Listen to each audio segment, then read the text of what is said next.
Good evening to the people in the gallery and the people watching on live viewing, to councillors and staff, to our ordinary meeting of council on the 27th of May 2024.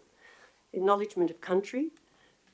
Lithgow City Council acknowledges Wiradjuri elders past and present of the Wiradjuri Nation, the original custodians of the land on which Lithgow's communities reside.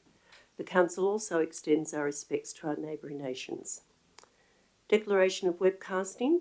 I inform all of those in attendance at this meeting that the meeting is being webcast and that those in attendance should refrain from making any defamatory statements concerning any person, councillor or employee, and refrain from discussing those matters subject to closed council proceedings as indicated in clause 14.1 of the Code of Meeting Practice.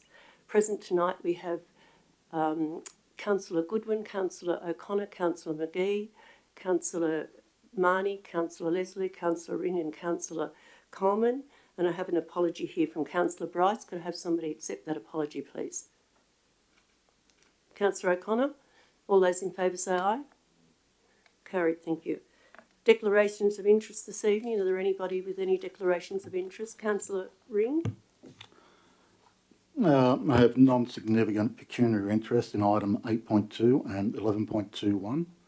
As previously advised, I am engaged on an ad hoc basis for the owners of the foundations as the Heritage Advisor. I will remain in the chamber and vote on both items consistent with section 4.1 of the Code of Conduct because there is no expectation or likelihood of financial gain or loss in relation to these items. One is the mayoral minute, which is just an acknowledgement. The other is putting names onto public exhibition. Sorry, could you just repeat the last couple of sentences, please, Councillor Ring? I didn't hear, sorry. One is 8.2, the mayoral acknowledgement of Ironfest. The other is 11.21, public exhibition of names for the foundations. Thank you, Councillor Ring. So I have confirmation of the minutes of the ordinary meeting of council held on the 22nd of April 2024. Madam Mayor, I have a question about that. Yes, certainly, Councillor Leslie. In the past, the minutes have been provided as part of the business paper. They weren't today. Is this an oversight or a new policy? Pardon? Apparently it's an oversight, Councillor Leslie, so I apologise for that.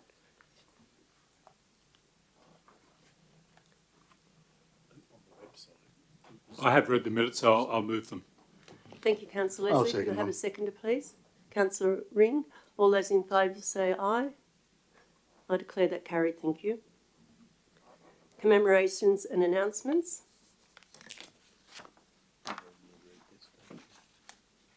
On behalf of Lithgow City Council, I express sincere sympathy and condolences to families who have lost loved ones since our last meeting. There's one commemoration here, an announcement I have. This is from myself on behalf of the councillors, Black Gold Motel. It is with great pleasure that I congratulate Black Gold Motel on winning the TripAdvisor's Traveller's Choice Award for the 5th year running.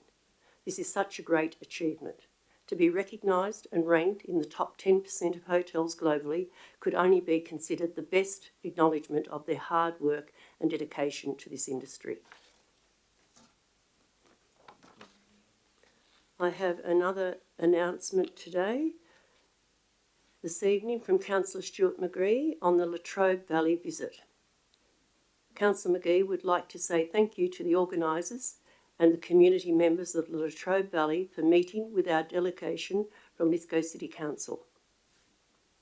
The information and knowledge they imparted regarding the areas of transition from coal and thermal power generation into the future was invaluable. Chris Buckingham from the Latrobe Valley Authority provided a wealth of first-hand experience and information. Energy Australia's Yallourn coal-fired power station, which has a date set for closure just a few short years away and shows the company's commitment to retraining staff into the future. The Tech School for high school students leading the way in science and technology and is an example to all. It was amazing. The tour of the new TAFE facility, which is only the first stage of a larger, more complex and hugely beneficial education facility. The Latrobe City Mayor, Darren Howe, and CEO, Steve Patisserie, must be thanked for giving us councillors perspective when dealing with both state and federal governments in these very serious matters. The social and economic results of Hazelwood Power Station being closed down suddenly many years ago. Andy Smith of the MEU and Steve Dodd of the Trade Labour Council provided a breath of fresh air with renewed hope of wind farms and pumped hydro projects in their area. The warnings from the small business owners that we met will certainly be worth healing and listening to. And lastly, I applaud the professional connections made through ourselves as councillors and the council executive with our counterparts in Latrobe, which will stand us in good stead well into the future. Could I ask a question as to whether that was an announcement or a commemoration? Well, a commemoration, I feel, is more of to do with a death, perhaps, or I guess I was wondering, Councillor Leslie, which it would be. That's why I announced it as both. It's more information, and I think a thank you. So I think a thank you would be more an announcement. It's with great sadness that public forum, yes. Any person registered to speak during public forum on matters included in the business paper and registered via the council website prior to 12 noon on the day of the meeting will have the opportunity to speak. There will only be 2 speakers, for and against, on each matter on the business paper. Public forum will be allocated half an hour in time, with each speaker having 3 minutes to speak. Speakers not registered for public forum will have an opportunity to speak on matters on the business paper if time permits.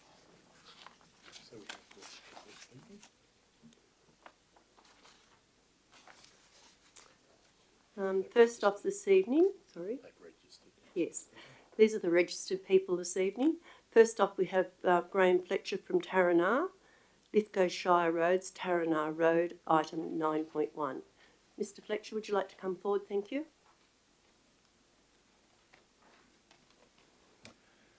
Madam Mayor, Executive Management, Councillors, ladies and gentlemen. My name is Graham Fletcher. I've been very proud Taranah resident for 63 years. I'm here tonight to raise the condition of our roads leading in and out of Taranah, Lithgow LGA area. I'm basically advocating for Taranah. I have to declare that I do live over the river, which puts me in the Oban Shire personally. I have family in the Lithgow Shire and business interests in the Lithgow Shire. I find it very disappointing that I, along with many other residents, have sent complaint emails, phone calls to council without reply up until I started this. I then moved on to organising a local petition, newspaper, radio interviews, met Councillor Steve Ring when he came out to Taranah last week, I think it was. And finally, I'm here tonight addressing you. Many of the roads leading in and out of Taranah have become extremely dangerous due to basically no maintenance. Potholes have been damaging tyres, rims, suspensions. The amount of near misses, cars swerving everywhere trying to get through this.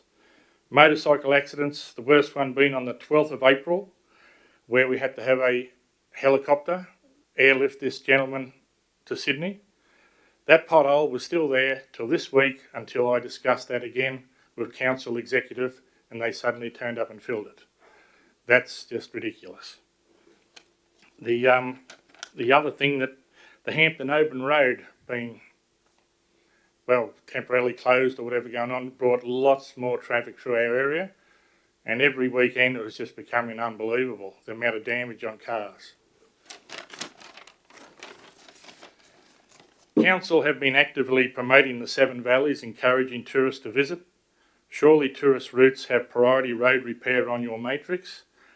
You need to provide safe, maintained infrastructure for visitors and locals alike. And I have one question: is there a road repair matrix publicly available? I believe council should be lobbying state government harder for emergency funding, grants to repair, renew these roads. two roads I'm going to mention, the Sodwells and the Taranara roads, are just unreal. I have noticed you have been out there in the last week. Work done on the Sodwells road from the Rydal Fire Shed towards Taranara is starting to fail already, and that wasn't that long ago. To take a drive, and I encourage you all to, the Hazel Grove Road, if you drive from Taranara and look at the Lithgow job till you hit the Oban job, it's chalk and cheese. I'd like to invite the councillors to have a district meeting where ratepayers can voice their concerns. Move an extension. Second. Thank you, Councillor Ring and Councillor Coleman. All those in favour say aye. Declare that carried. Thank you. I know these meetings can be very awkward and need to be run strictly as they can get out of hand. I believe councillors need to get out and meet the people who actually voted you in, not only at election time or major events. I would like to get council's reply plan out to our residents. I do agree with a suggestion that was given to me during the week of a newsletter, but there's nothing like face-to-face contact. Finally, thank you for allowing me to speak and raise this issue. I'll be staying focused on this problem and monitors council's progress going forward. Council executive have contacted me last week and told me what they believe is the correct way forward. Actions speak louder than words, and unfortunately many of us have heard these promises before. Thank you. Thank you, Mr Fletcher. The General Manager is going to have some remarks on that for you. Thank you. Yeah, Mr Fletcher, thanks for that address, and I agree with your comments. The roads are in very poor condition. In fact, I travelled them at the beginning of May, and I was mortified to see some of the potholes and the condition of them. I immediately spoke to our engineering section and requested that there be action taken to fill those significant potholes, and also that the road be continuously monitored by someone in our outdoor workforce. I'm told that that's been given effect to. That's only a holding pattern, however. What we're waiting for, what we've been waiting for, is government approval for what will be around, I think it's $3.3 million worth of works required on those roads. We've got an application in with the New South Wales government for that funding. As soon as that's approved, we have a contractor lined up. This is to do more extensive work than just filling the potholes. As soon as it's approved, we have a contractor engaged, ready to go. And I'm very pleased to report that this council in the Central West is a leader in terms of actually working with the New South Wales government to get upfront funding. So just on the weekend, we received the funding upfront for the work to be done. Previously, without getting into all the detail, Mr Fletcher, previously we had to get the approval, start the work, pay the contractor and then claim the money back. We were going to be financially exposed. Now we've got the money in our bank. That means as soon as the roads are approved, we can just fly into doing the more significant works. So in a nutshell, we'll fill those potholes, and I understand some work has already occurred to deal with the most horrific potholes. We'll monitor that road monthly and deal with any potholes that emerge. The big solution, we have the money in the bank, and we'll move to implement that work as soon as we get the approval from the state government. Unfortunately, I can't commit to a time frame for the approval from the state government because that's their time frame. But we're pressuring them every other week. But so is every other council across the state. But we're pressuring them every week. But thanks for your comments, and I agree with your concern about that road. Thank you, Mr General Manager. Our next spokesperson tonight is Mike De Vink. Mike, would you like to come forward? Thank you.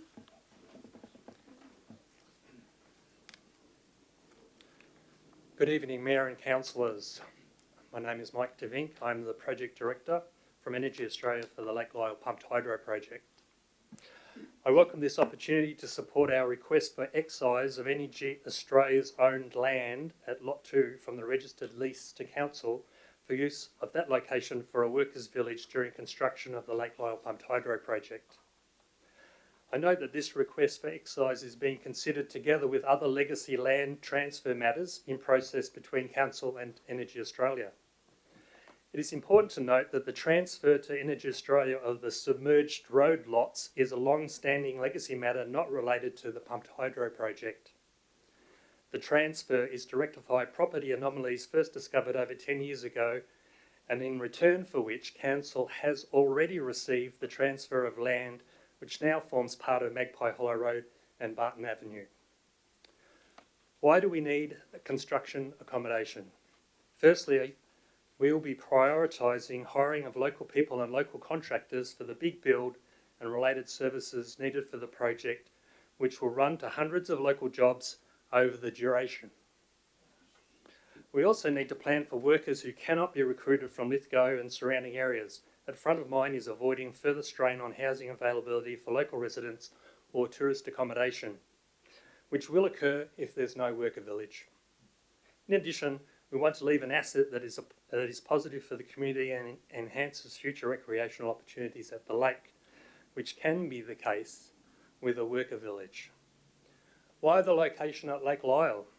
Energy Australia has evaluated potential sites and shortlisted 2 locations, the lakeside lot off Magpie Hollow Road and the less preferred location on Piper's Flat Road at Wallerawang. Both sites are owned by Energy Australia. The Lake Lyell site is preferred as it has advantages over the Piper's Flat site, including proximity to the project, avoids additional traffic to Great Western Highway and Lithgow LGA, minimises total numbers of affected near neighbours, provides attractive worker amenity, improving well-being and demeanour, and development of the lake site with utilities provides future options for that site. At the conclusion of the construction phase, Energy Australia would demobilise the village and make good the lake site prior to it being leased back to Council. Energy Australia would retain any elements that the Council may consider advantageous, including roads, power, water and wastewater utilities. We note that only a section of the lot will be developed. Also, existing public access to the adjacent campsite and access to the lake foreshore for recreational purposes would continue. In closing, I want to thank Council for the consideration of this request. The New South Wales planning process provides opportunity for all concerns by individuals, community groups, regulators and residents to be heard and considered in a thoughtful and structured way. It's my hope that this exercise of land from the Council lease can be approved. Thank you for your time. Thank you, Mr. De Vink. Our next speaker this evening is Wade Jackson on Beatlesfest and Jonathan Zakira. So would you like to come forward? Thank you.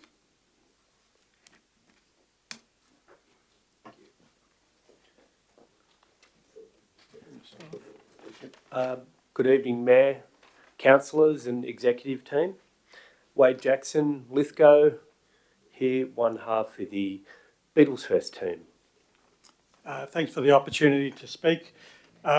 First up, we just want to acknowledge all the support that we received last year from Council in order to make Beatlesfest a huge success. It's a very difficult challenge to get an event off the first year, and our feedback was fantastic. We had about 2,500 attendees across the weekend. Very high satisfaction surveys from people involved, about 95%. And so we're moving into 2024 with taking on board what we've learned and really listening to the council and business owners, local business owners, to adjust things as we need to make sure that we can make Beatlesfest 2024 a success. And hence us being here, requesting funding this year.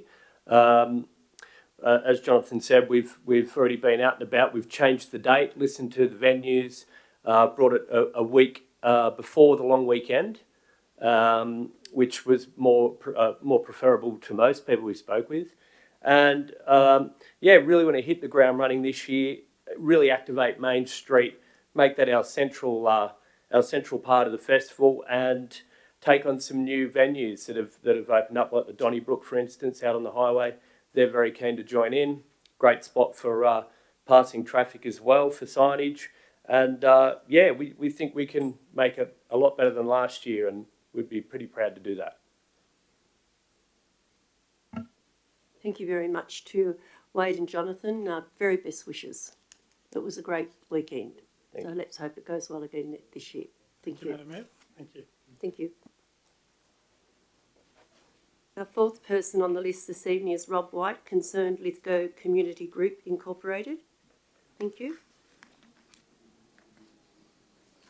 Thank you for listening to me again. My name is Rob White from the Concerned Lithgow Community Group Inc. and I'm here to talk about item 11.4.3 on the agenda.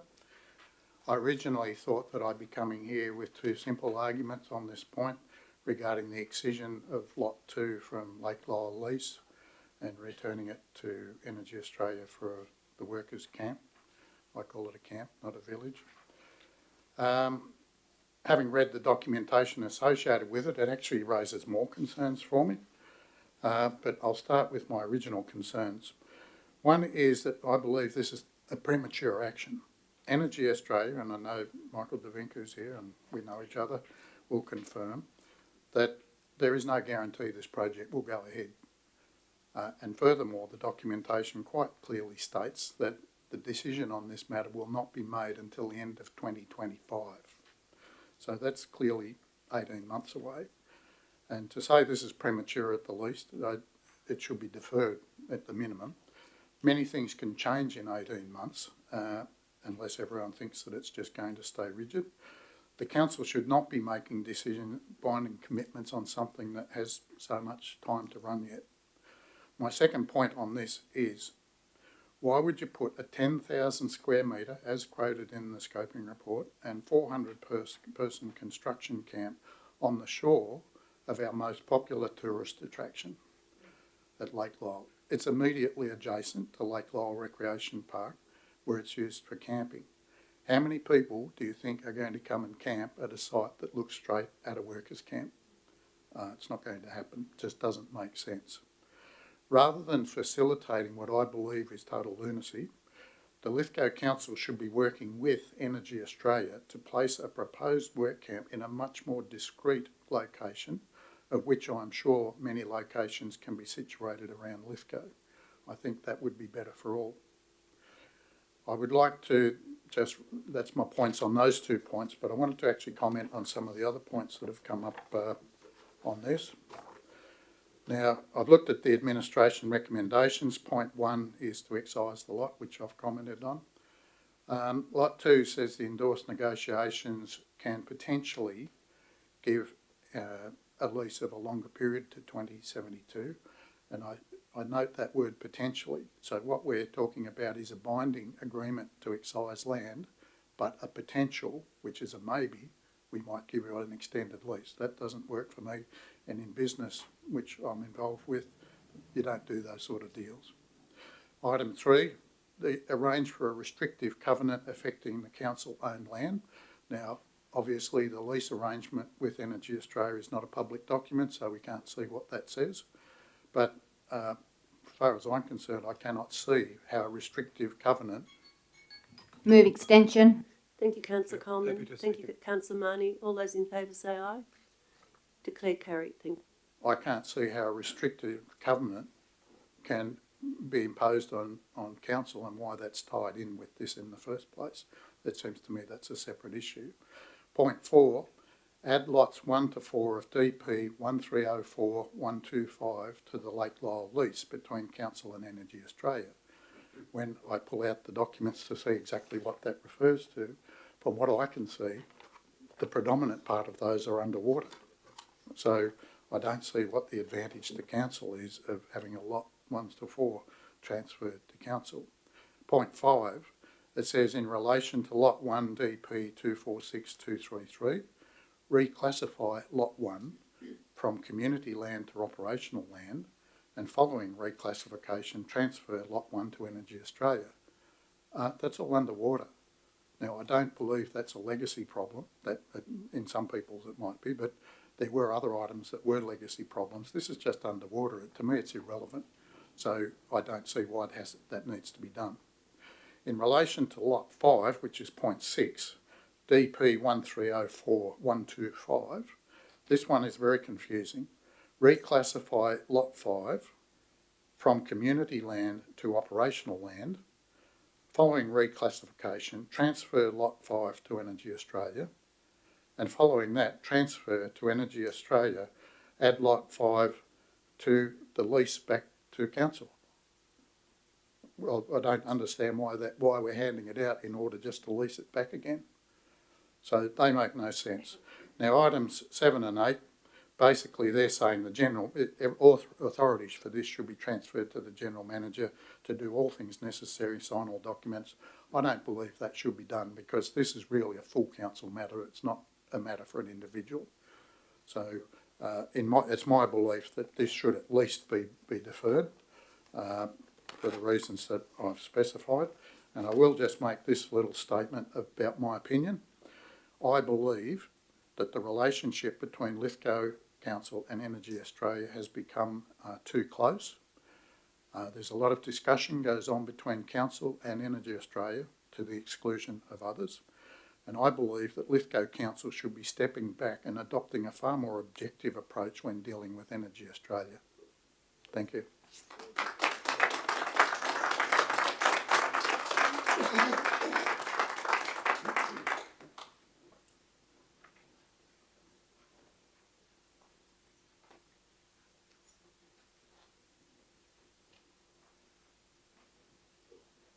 Thank you, Mr. White.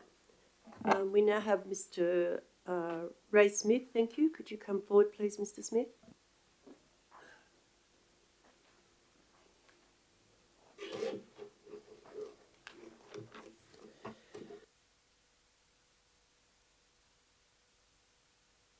Not on, isn't it? As a concerned community member, I'd like to speak on the town meeting held on Sunday the 19th just past. In attendance was approximately 300 people who were given, as stated by our Mercury paper, an analysis impact on the project. The audience was shown in detail many aspects of which the proponents are failing to provide to the public. Invited to the meeting were a number of politicians from federal and state, upper and lower houses, Coalition and Labor, of which I thank Cass Coleman for procuring their time to have some of these people attend. Note, energy executives and engineers, project managers were invited but declined to attend. All were invited, may I add. Our state member declined to attend, but was noted on Prime 6 o'clock news on Wednesday the 22nd. He attended a meeting at O'Connell. This was in regards to an avenue of commemorative trees which were to be removed to give access for a wind farm, obviously against the community's wishes, and I personally agree. Our state member in interview said, "To these companies, it is only a money-making exercise." This is not unfamiliar in regards to the Lake Lyell Pumped Hydro, another big company and a money-making exercise. Council meeting held on the 30th of the 1st, 24. A motion was put forward to hold a meeting for the public on the Lake Lyell Pumped Hydro project. This was voted down 5-4.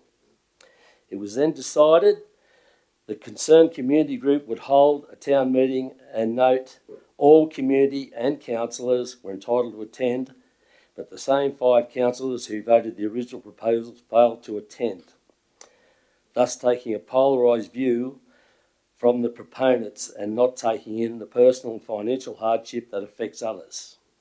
I'd like to thank those councillors who did attend, namely Cass Coleman, Stephen Leslie, Steve Ring, and Eric Marnie sent an apology as he was overseas. Now, note on another angle, a flyer from Energy Australia, this one here, and I've got plenty over there to hand out if anybody wants them, is about the new battery project at Mount Piper. On the flip side of this flyer, it's only a simple page, is a number of points which they have stated to promote the project to the public. Stressing strongly, no noise, no cultural heritage sites affected, no visual impact, no socio-economic problems, no traffic or transport problems, No diversity problems. Happy to move an extension. No, Thank you, Councillor Marnie. Have a seconder, thank you. Councillor Coleman, all those in favour say aye. Carried, thank you. Now, you may have already guessed what comes next. These 6 areas mentioned all have major impact when it comes to the Lake Lyell pumped hydro project. All these issues and many others were noted at the community meeting. How can Energy Australia promote these areas of excellence with a battery, but hypocritically play down these significant major concerns when it comes to the Lake Lyell pumped hydro? This is beyond belief, and I recommend more people to actively seek more information and make their own conscious decisions. Thank you.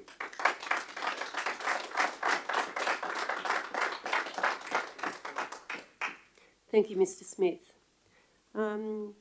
Our last person to speak tonight that's on the registered list is Lucy Hoy.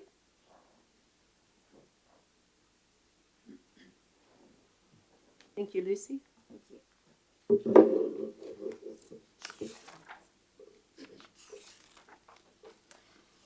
I'm still going to just briefly say what I wrote this morning, but I have been contacted by council, so I believe the matter has been. Sorry. I believe the matter has been attended to by council staff. I've spoken to about 3 or 4 people today. However, I will just go through what I did write this morning so that it is on record. My name is Lucille Hoy and I live in South Littleton, Lithgow. Thank you for allowing me to speak on the subject of the purple copper butterfly.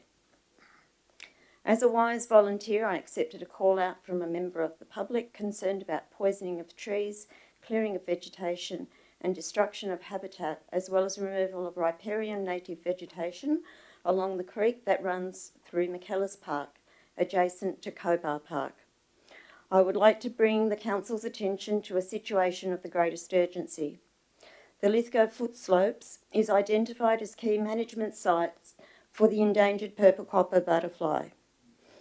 Under the New South Wales Biodiversity Conservation Program, the first and foremost threat to this endangered species is the clearing of its habitat, Bessaria, a protected native blackthorn. Despite numerous complaints and reports to the Department of Climate Change, Energy, the Environment and Water, local residents are concerned that land and native vegetation clearing has been happening at McKellar's Park, behind Hepburn Street and at the end of Ivett Street and Crane Road. This is illegal according to Section 2.4 of the Biodiversity Conservation Act of 2016. Did Council give approval for this illegal clearing of native habitat? If not, and this is happening without Council approval, can Council intervene as soon as possible by issuing a prevention notice under the Protection of the Environment Operations Act of 1997 and follow up on the complaints made by residents to DCCEEW as a matter of urgency? Thank you. Thank you, Lucy.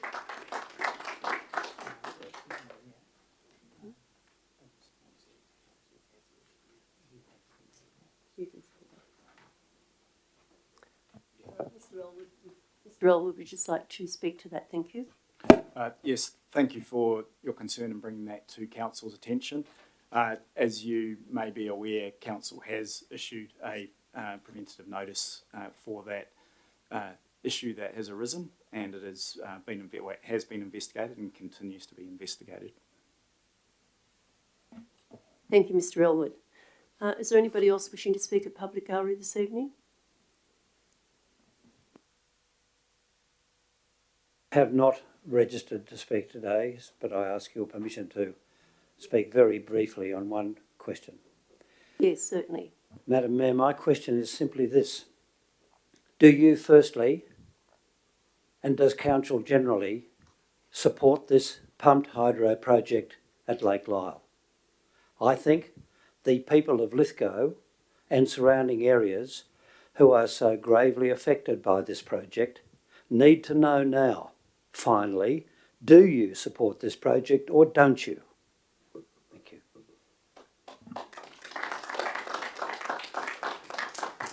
I'm very happy to say to you,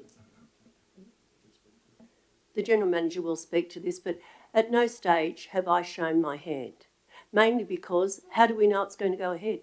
I don't know it's going to go ahead, but what I can tell you, one thing for sure, after going to Latrobe Valley, I don't want this place here to be nowhere, no one's land. And we're going to lose our power stations, we're going to lose our coal-fired power stations and our coal mines. What are you people going to do if we keep saying no? If there's any reason that it shouldn't go ahead, it will occur in the ESO. If there is not any reason, then we have to support progress. I do not want your grandchildren and your children to be out of work. I've been to Latrobe. It's horrific. They lost a coal mine earlier than they should have done. So I will vote, while ever I'm there, for whatever is going to keep Lithgow afloat. Whether it's pumped hydro, I can't stand any of it. I can't stand the wind farms. I can't stand all of that. It's not me. I come from a farming background and I like simplicity, but I also have a vision to keep Lithgow, local government area, afloat. And I'm working my hardest to do that. And it's going to be very, very difficult. So if anyone wants to sell their house really quickly and get good money, sell it, because this is an impossible thing we're facing. Does every one of you realise your real estate's going to go down to the ground if we don't? Yes, I won't speak anymore, but you can ask the councillors. I'm sure they'll have the same vision that wants a vision. Thank you, Madam Mayor. I take it that is an equivocal statement that you do support this project. Sell my house. Mr General Manager, don't think it can't happen, public. We've just been to Latrobe. It's incredibly uneasy. Mr General Manager, thank you. Just for the public's understanding, we operate in a legal framework and we have to operate within that framework. That's under the Local Government Act and the Environmental Planning and Assessment Act. The council, the councillors, are not able to prejudge. They must deal with every application that comes forward on its merits at the time that that application comes forward. And let's think about this. What sort of society would we have if people prejudged, almost like Caesar and emperor? We favour this, we don't favour that, we favour this. We have to look at the planning system is very legal, it's very prescriptive, it involves a lot of public participation, and when an application comes forward, only at that point can the council take a decision. I know you might like them to take it ahead of seeing what the proposal involves and seeing the merits or seeing the impacts, but the council and the councillors cannot legally do that. They are not legally able to do it. In fact, it's very bad practice, and ICAC and the Office of Local Government require, and our own code of conduct requires that councillors not take a decision ahead of seeing the application.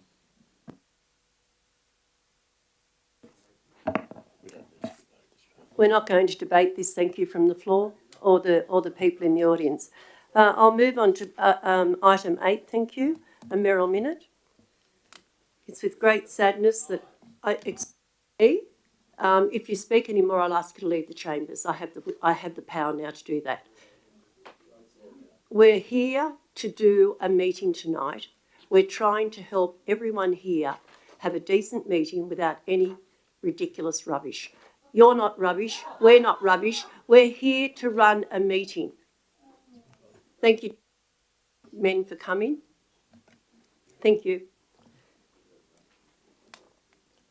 8.1, a Merrill Minute. Passing of Mrs. Ray Burton. I was very saddened to hear about the passing of Mrs. Ray Burton recently. Her passing has been deeply felt by the wider community of Lithgow. Ray was an asset to the community, dedicating 50 years to teaching music to students, with more than 30 years at Lithgow High School. She was a mentor to multitudes of students and worked tirelessly to enrich everyone's lives with song and music. Ray also founded the Musical Society of Lithgow in 1987 and poured her heart into the society, showing an unwavering commitment to bringing a little bit of Broadway to Lithgow audiences. She supported generations of musical talent within the community through directing over 10 productions with the Lithgow Musical Society and the Lithgow High School. She inspired all of all until her very last days, where she was even attending rehearsals up to the Sunday before her passing for the Musical Society's current production, 9 to 5. Ray's dedication to the arts even extended to leading the Greater Lithgow Arts Council to support and champion all the aspects of creative and performing arts within the community. For all her enthusiasm to the arts, it is my very best wish to Kay Burton be honoured in our community with an appropriate memorial dedication at the Union Theatre to forever remember the legacy she leaves behind. I know I speak for many council within the community when I say Ray will be deeply missed. My heart goes out to Ray's family and friends during this very difficult time. Her legacy spanned many generations and will live on many more to come. As Ray always said, the show must go on. The recommendation that an appropriate memorial dedication be made at the Union Theatre in honour of the dedication and legacy left behind by Ray Burton to the creative and performing arts of the Lithgow community. Thank you. I'd like to move an amendment, please. And Ms. I'd like to, Nathan. I'd like to second it. I'd like to make it first. It doesn't require a seconder, it's a mere minute. No, I am proposing to move an amendment. Thank you, Councillor Ring. What's your amendment? There are 3 points. The first point is that the administration identifies suitable location within the Union Theatre that could be dedicated to honour individuals from the Lithgow creative arts community that have made significant contributions to our community. The second point is that the administration provide options for the material, size and font to be used for plaques to honour individuals. The third point is that the first dedication is to honour the contribution of Ray Burton.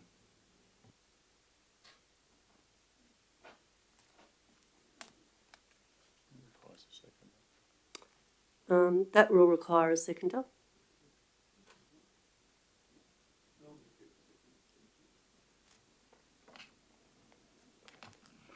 Councillor Marnie has seconded that. Okay, well, I'll speak to it. Look, I fully support honouring Ray Burton, but I believe there are a lot of people in the community arts community who do not get recognition for the work they do and do over a number of years. I'd like to see something that acknowledges those people moving forward. And, yeah, regrettably, Ray has died, but her passing provides us an opportunity to actually set something up for a broader range of people and support the importance of arts in our community. Councillor Marnie?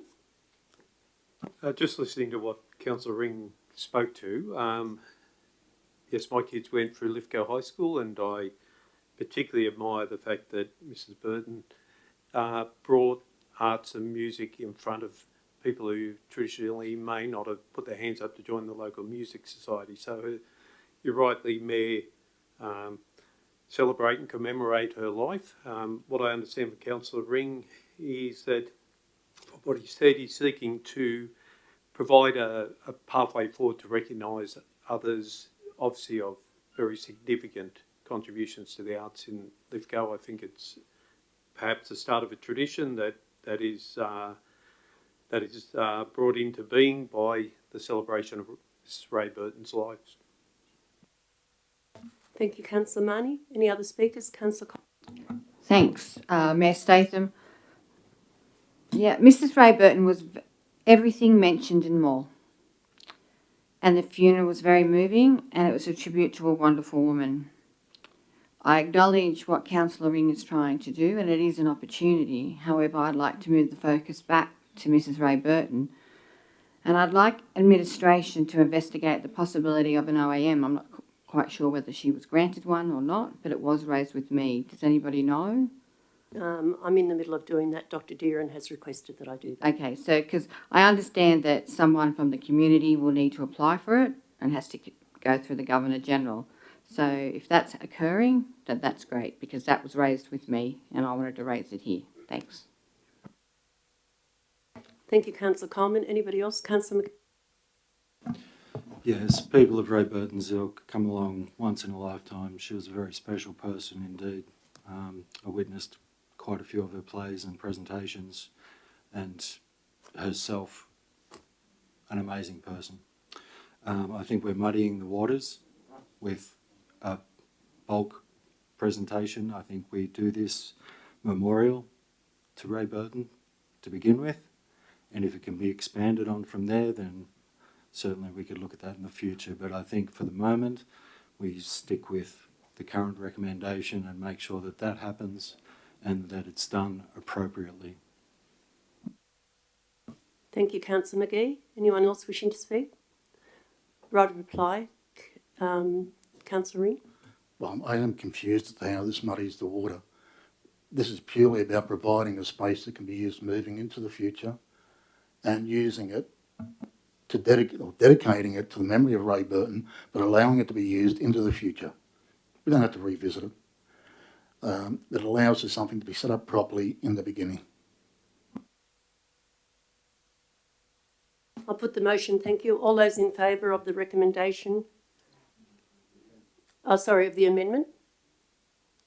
The amendment lapses.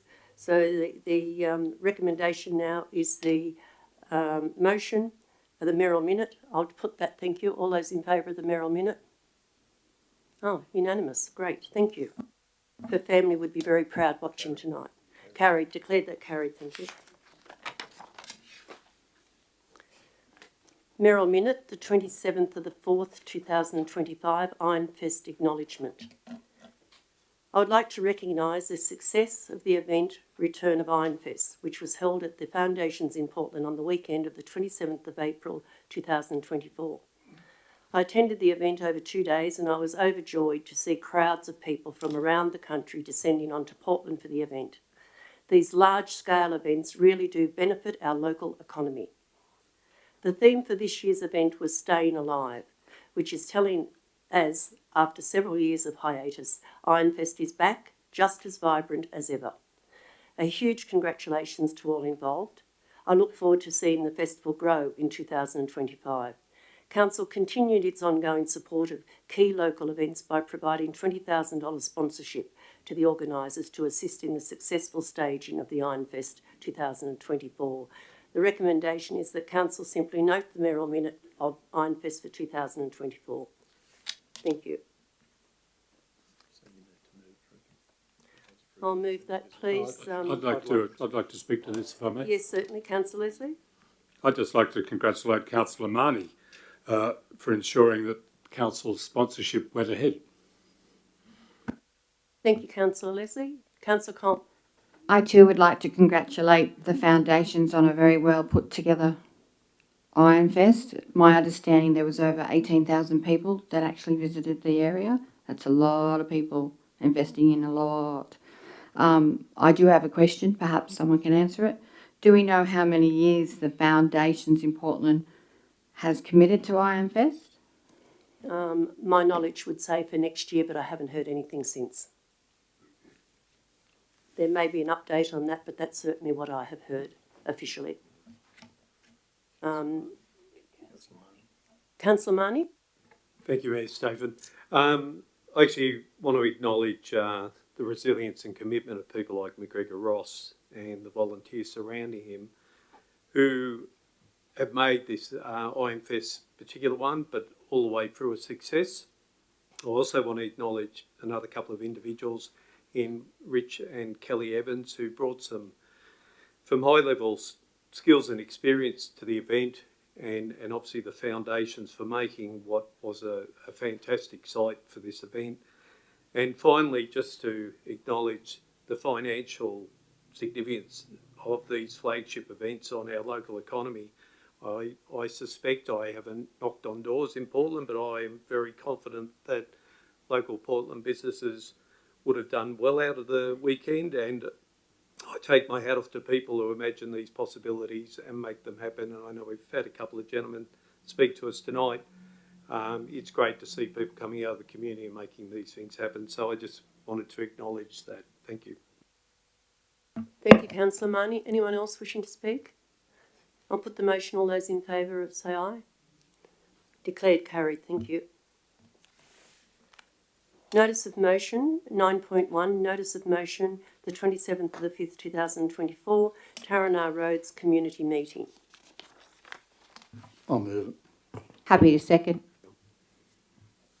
Councillor Ring, would you like to speak to that? I would. As I've previously said, under section 3.12 of the Code of Meeting Practice, which this council has not endorsed, the GM can add commentary if the nom is considered to have legal, strategic, financial or policy implications. You'll notice that the management comment doesn't address legal, strategic, financial or policy implications. The notice of motion before the elected representatives of this community is very simple. The Tarana community would like a public meeting to discuss their ongoing concerns about the ongoing management of roads in their area. They want nothing less than what was afforded to the community of Glen Ellis and Glen Davis last year. They want to meet with the Mayor, the General Manager, the Director of Infrastructure to talk about their concerns. They're well aware of the bids going forward for the Sodwalls Road, but there are also concerns about the bridges within their area. There is a railway bridge that is already damaged, has been damaged for a number of years, single lane, tight corner. It does not have a carrying capacity that legally allows for a fire tanker to go over it. These issues need to be addressed. The ongoing maintenance of these roads needs to be addressed. And in the management comment, I don't believe a meeting is necessary. Unfortunately, it's our meeting. This is a councillor notice of motion and it's our resolution to determine. So I'd like to actually hope that the councillors of this room will support this, because it's not asking for a lot, it's asking for a meeting with the community so they can understand not just the immediate repairs that will come with the funding under the disaster recovery, but the ongoing management. They live in a remote corner of our LGA, and like many people in the remote areas, they feel neglected by the council, both councillors and the administration. It's a very simple request, and I think it's not unreasonable to support it. Thank you. Thank you, Councillor Ring. Councillor Coleman. Yes, thanks, Mayor Statham. I acknowledge the management comment. However, a member of staff and a councillor's pathway to council is very different. One is hired, one is elected. If you are elected, it is important to listen and try and understand.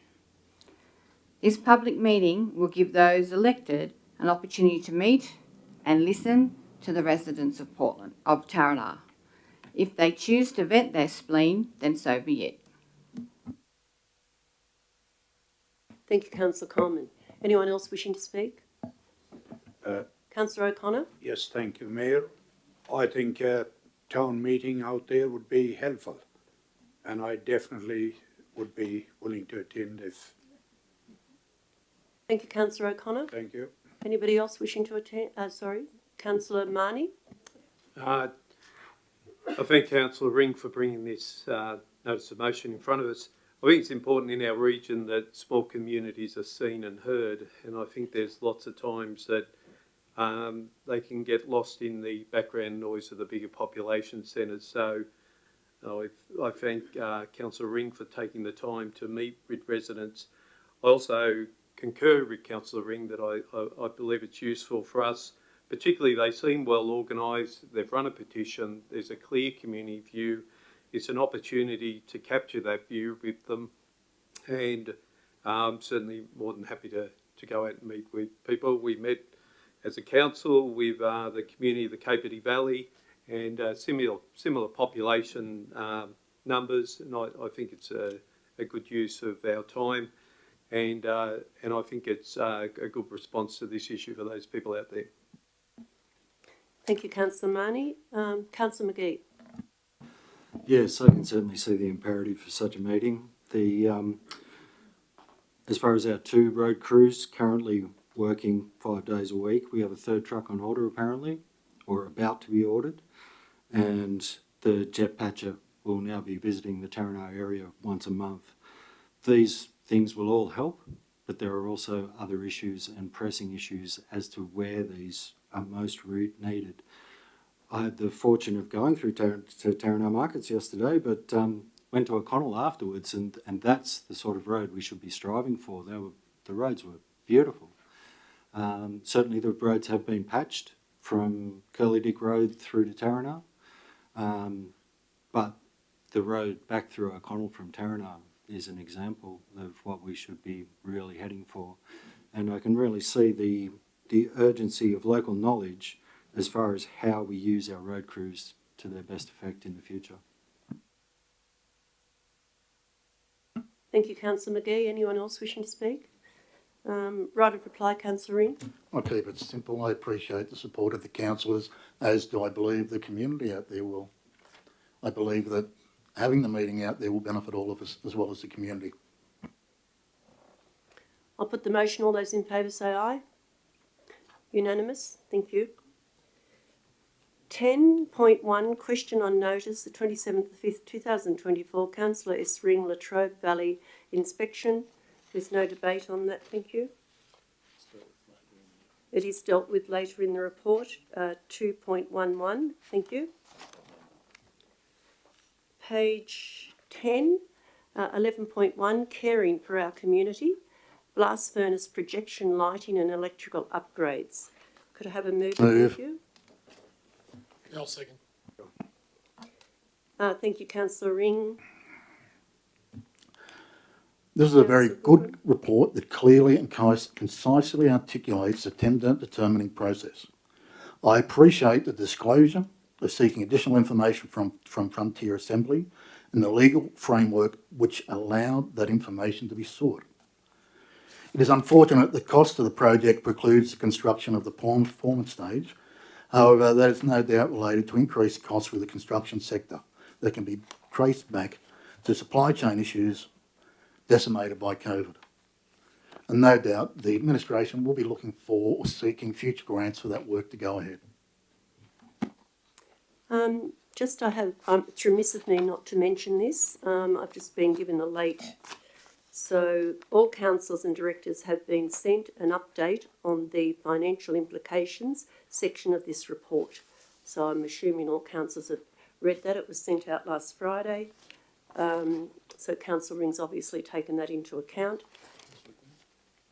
Councillor Goodwin.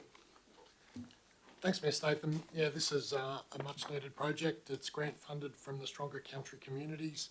Happy for this to go ahead. It's great. Thank you, Councillor Goodwin. Anybody else wishing to speak? Councillor Marnie? Just a quick question. I'm not sure, through you, Mayor, to staff. I'm just noting the council engaged Star Electrical to develop the electrical plan and specifications for the work. They then became a tenderer, and I'm noting that later it talks about they awarded the highest non-price score as it was engaged by council to develop the electric plan and specification. Was that information provided to the other tenderer as well? Mr. Elwood, thank you. Councillor, the information that was prepared by Star Electrical that outlined the full proposal, the electrical works required, was provided as part of the tender documents that were released to all tender parties. Thank you. Thank you. Appreciate that. Thank you, Mr. Elwood. Anyone else wishing to speak on this? Right of reply. Thank you, Councillor Ring. No, I think we can just put it in there, Stephen. I'll put the motion. All those in favour say aye. Unanimous. Thank you. 11.1.2, Beetle Fest event assistance application. I'd like to move it with an amendment, thank you. I declare that one carried too, thank you. Yeah, I'd like to move it with an amendment, thank you, Mayor Stephen. Your amendment, Councillor Ring? I'd like to add an additional point. We need a seconder. So it's an additional point. It's an additional point, but it's still an amendment. Well, it's not really, it's an additional point. No, it's a new motion. It's a new motion. It's a motion, it's not an amendment. Yeah. The additional point that I'd like to add is point 3, that within 2 months of the event, a report is tabled in open council that discusses the key metrics agreed with organisers, such as overnight stays, spending, visitor surveys.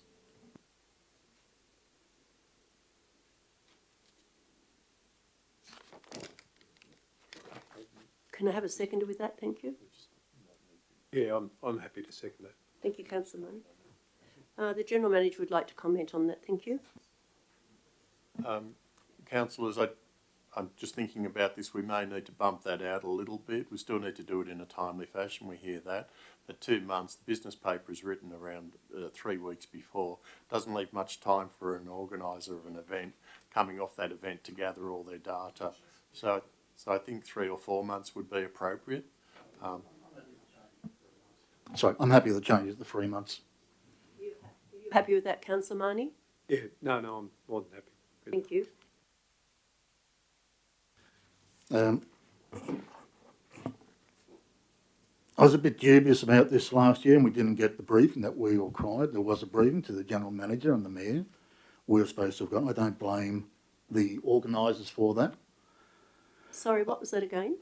We were to have been given a briefing by the organisers, all councillors, and it did not occur. That was part of the agreement. It's on record on one of the council meetings where the General Manager agreed that that was discussed. And it was supposed to have happened and it didn't. You were briefed and the General Manager was briefed, but when it was put to councillors, it was to have been discussed and debriefed with all councillors. It didn't happen. Any event that we sponsor, there should be a debriefing and we should get key metrics and table them so we know that expenditure of ratepayers' funds is giving us bang for bucks. Now, originally I was going to vote against this, but I really do appreciate the way Mr. Elwood is approaching our events management policy and budget. So I'm prepared to give this a chance to see if it works, because he is correct. It takes 2 to 3 years for one of these events to get up off the ground. So I'm prepared to give it at least another 12 months to see if it works. But I think we need to be looking at all of our events that we fund and ensure that we get reports back to council so that the public can see how their funds are being used. Thank you, Councillor Ring. Anybody else wishing to speak to that? Councillor Marnie? Sorry. Look, I agree with what Councillor Ring has just stated there. I think we need to make commitments. I think this festival made a great start last year. I think it is 2 to 3 years in the making. I think that's a reasonable perspective. It's a relatively modest amount of money. If we get results anything like what we got out of Ironfest over the years, this will be a significant financial boost to small business in our area. Also, these things put places on the map and people come to it and they remember the place or its festival. So I concur with Councillor Ring in his praise of Mr. Elwood in working carefully through this. We got a very discrete amount of money, but I like to think that we as a council could put ourselves behind this again for this year and see where we go. I think just in light of the report, I think it's important that the report its density of information is commensurate with its risk. So we don't want to create a report that they spend as much time preparing the report as they do preparing for the festival. So I do have a question. There's some talk about statistical data used from CommBank IQ, which showed a spike in spending across the event town locations over the 2023 Beetlefest. Is that something that we are looking at as a data source, or is that coming from the proponents? If I could ask through you, Mayor Stephen. Mr. Elwood, thank you. Councillor, yes, we are looking at being able to source that information for future events. For example, it was sourced last year for the Halloween event, very specifically, and it is sourced relating to some of the leading banks. They have their means of determining electronic, basically FPOS transfer trends over certain timeframes and can tie it into similar periods, so the weekend prior and the weekend following, and that sort of information. So we are looking at that, and we're also looking at other means of being able to get better information and data to assist us for these sort of questions. sorry, one last question. Are hotels able to provide occupancy rates if we're going to use things like these as metrics rather than, say, these two gentlemen knocking on the doors of every hotel to say, you know, how many people were here? Is that something that's easily provided to council? That is something that we would like to work with the accommodation industry on, for especially being able to provide for events, not obviously every weekend or every night, but for certain events. So we've started discussions about how we can get that information, also start working with a wider industry accommodation tourism body as well. Thank you. Thank you. Thank you, Mr. Elwood. Thank you, Councillor Marnie. Anybody else wishing to speak? Yes, thank you, Councillor Mayor. Leslie was next. I just... Oh, sorry. Sorry, I Councillor think O'Connor. I think Councillor Leslie was next, sorry. He had his hand That's up. quite I all right. had to ask Councillor Marnie because he seconded it. Councillor Leslie, thank you. Thank you, Mayor Statham. But yes, Beetlefest, I'm going to speak against this. Beetlefest made a loss last year. We only have anecdotal evidence that it, quote, generated increased visitor spend. No debriefing was given to councillors, and there's no evidence in this report that any such debriefing was made by or to the council administration. Unlike Ironfest, it is a copycat event which will take years, if ever, to make any impact on this region.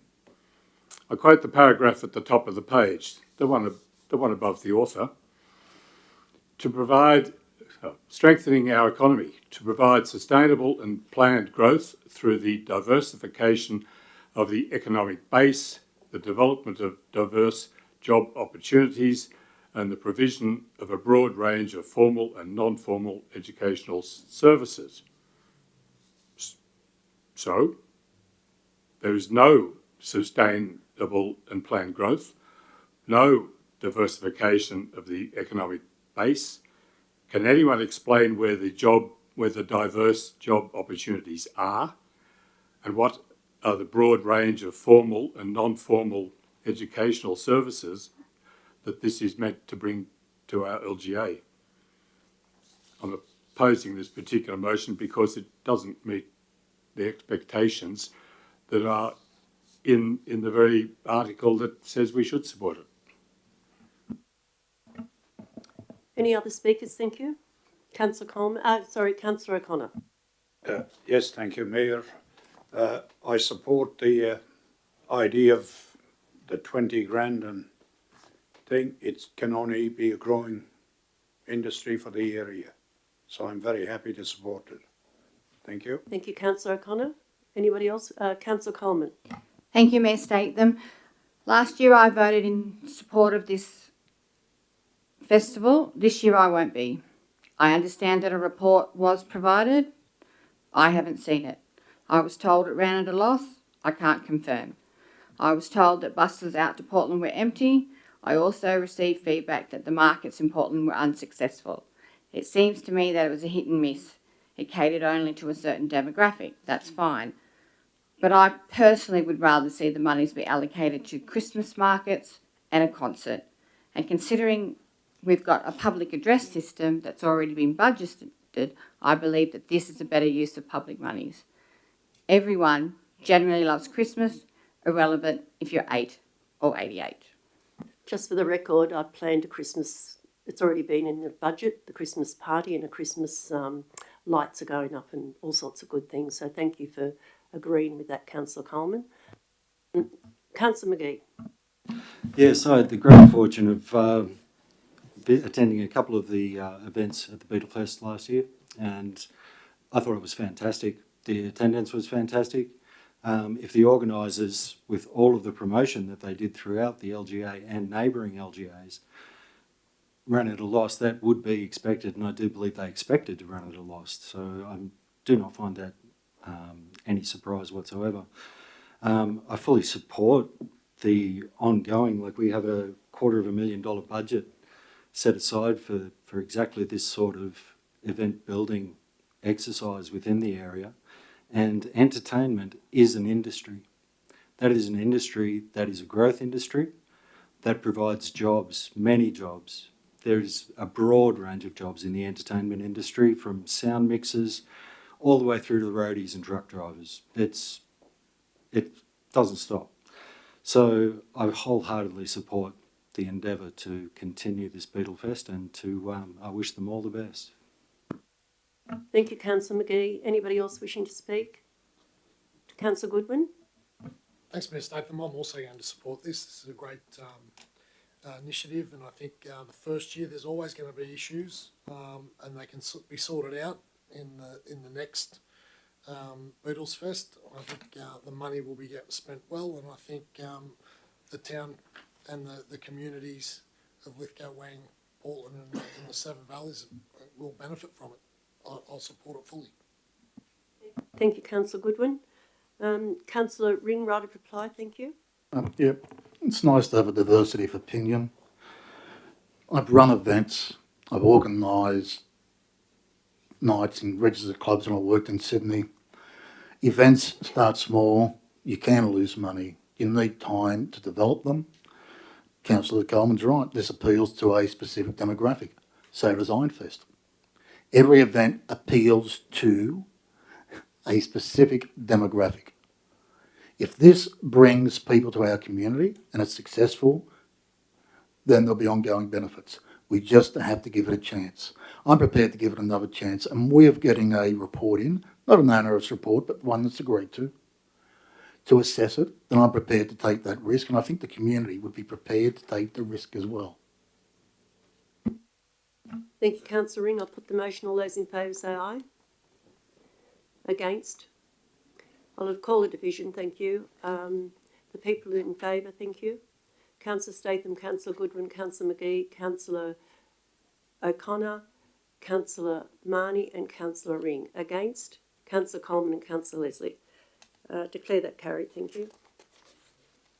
11.2, developing our built environment, road naming proposals, Yesteryear's Lane and Casino Way, Portland. I'll move that. Thank you, Councillor Goodwin. Have a seconder, thank you. Councillor O'Connor. Councillor Goodwin. Yeah, not much the same, Mayor Statham, just it's going out on public exhibition. People can have their say and it'll come back. Thank you, Councillor Goodwin. Councillor O'Connor. Nothing. Thank you, Councillor O'Connor. Anybody else wishing to speak? Councillor Leslie. Yes, I'd like to move an amendment, and that is that we give the residents of the Lithgow local government area, and including particularly Portland, an opportunity on one of the roads. I'll call it Road 1 or Lane 1. That we advertise a choice between calling that lane Yesteryear's Lane, and the choice is that we offer the choice of Walnuts Lane. Now, I don't particularly like Casino Way, but I have no alternative suggestion there. The reason I like to give people the option is that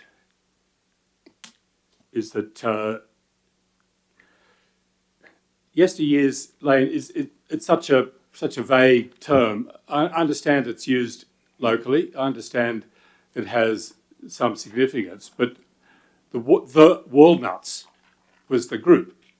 The Walnuts were the people who came to Portland and did these marvellous advertisements admittedly, from yesteryear. But I think we should be aiming at the people who did the work as opposed to the time which we're trying to talk about it.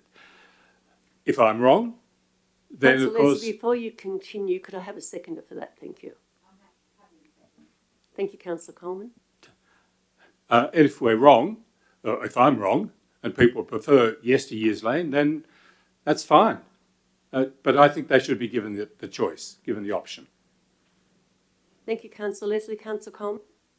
I think what Councillor Leslie is trying to say, Mayor, is giving them options, and I'm all for giving someone options, so I'm happy to support the amendment.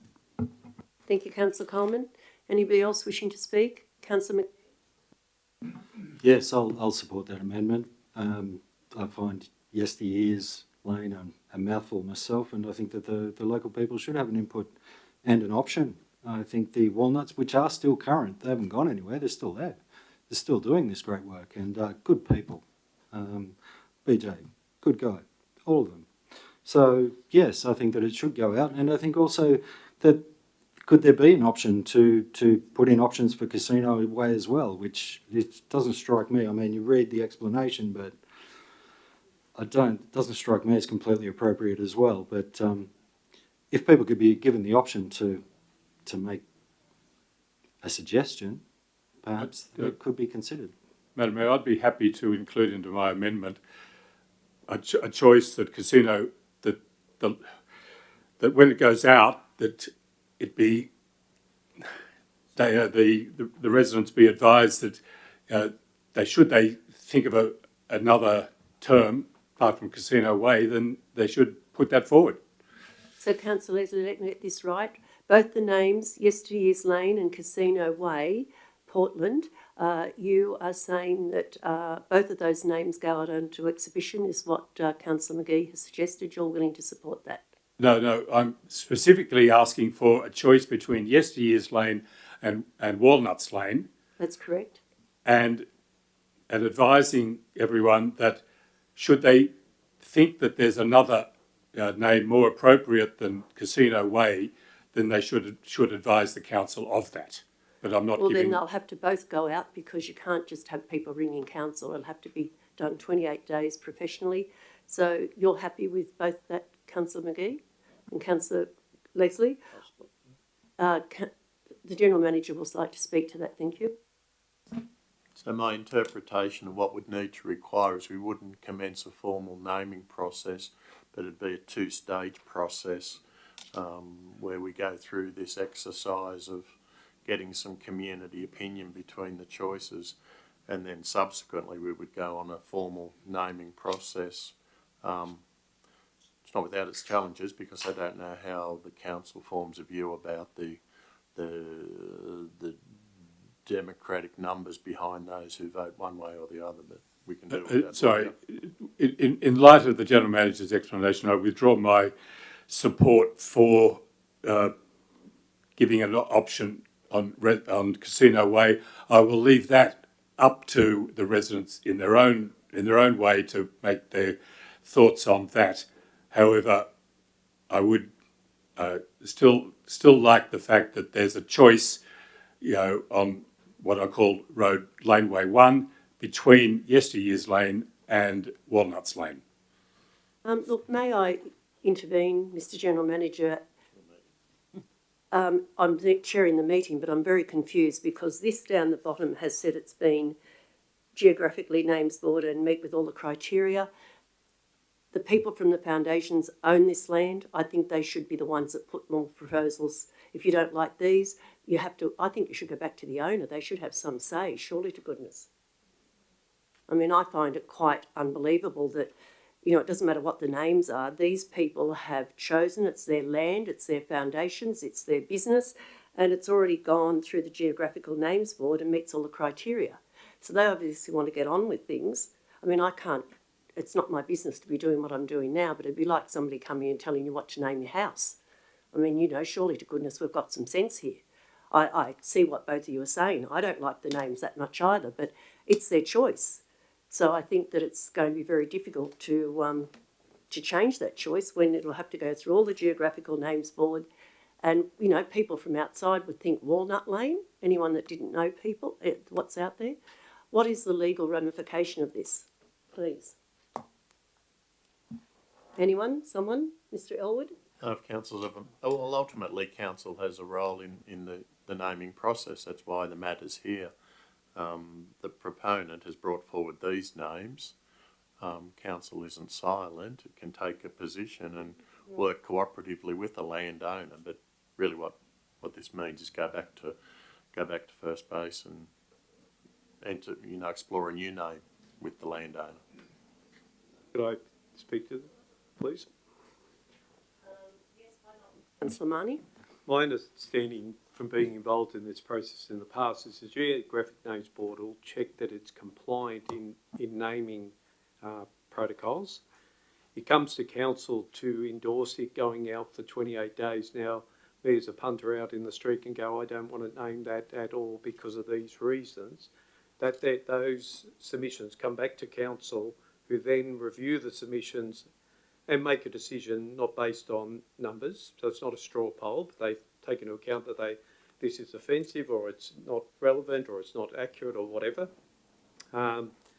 So we're within our rights to comment on it at this point as we put it out for public exhibition. Just the comments I wanted to make on this, I'm quite comfortable with, I like the fact that both the names are rooted in local history.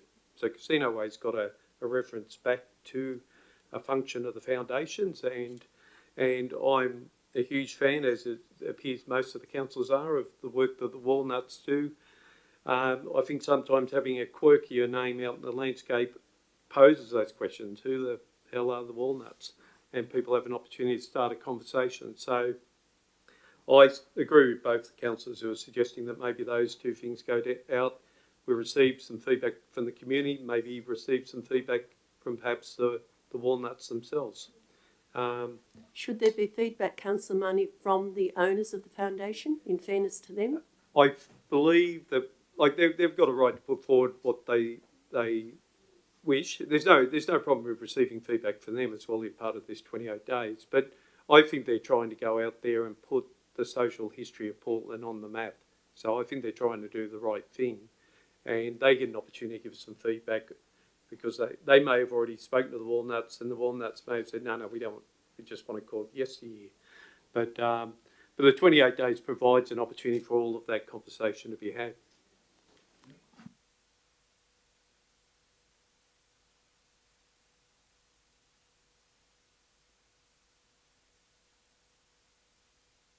So there's an amendment just going up now. I'll speak to it. Yes, please. Mr. Gurney would like to speak to that. Thank you.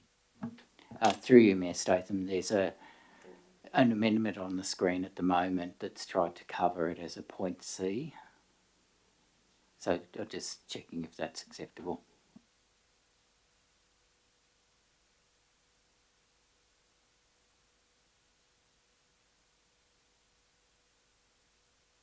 Signed yesterday. Can I ask a question, Mayor Statham? Is there a cost for the owners to go back to the geographical board?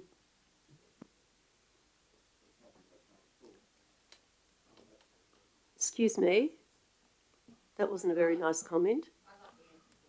Yes, so would we all. Good question, Councillor Goodwin. I would probably take it substantially on notice. I wouldn't think there would be. It's only a cost for the council's administration to advance the matter to the Geographic Names Board. But if that changes when I get some advice tomorrow, I'll send that by way of email to the councillors. So, Councillor Leslie, Councillor McGee, are you accepting Councillor Leslie's new amendment? Councillor Coleman seconded the motion. I second it. I second the amendment, Mayor Statham. I think it's time to put the motion, or the amendment. It's an amendment. Put the amendment before the motion. So, Councillor Coleman, so Councillor McGee, you made a third reference? Yes. Councillor Leslie, are you going to agree with Councillor Leslie's amendment, Councillor Coleman? Yes, I'm happy for it to be put. And then there was another speaker, which was Councillor McGee. Is there anyone else wishing to speak to that? No? I'll put the amendment. Thank you. All those in favour of the amendment?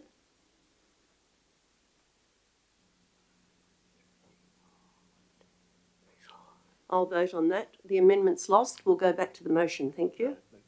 No, you were just voting for it. You voting for it? Oh, sorry, I take that back. I beg your pardon. So all those in favour of the amendment? And against? So there'll be a casting vote.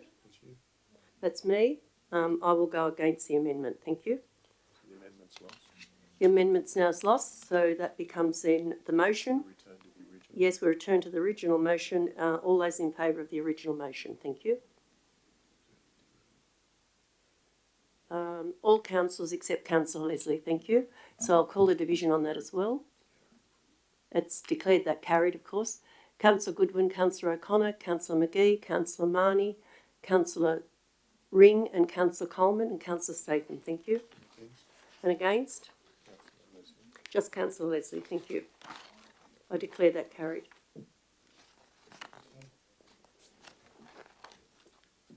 Page 20.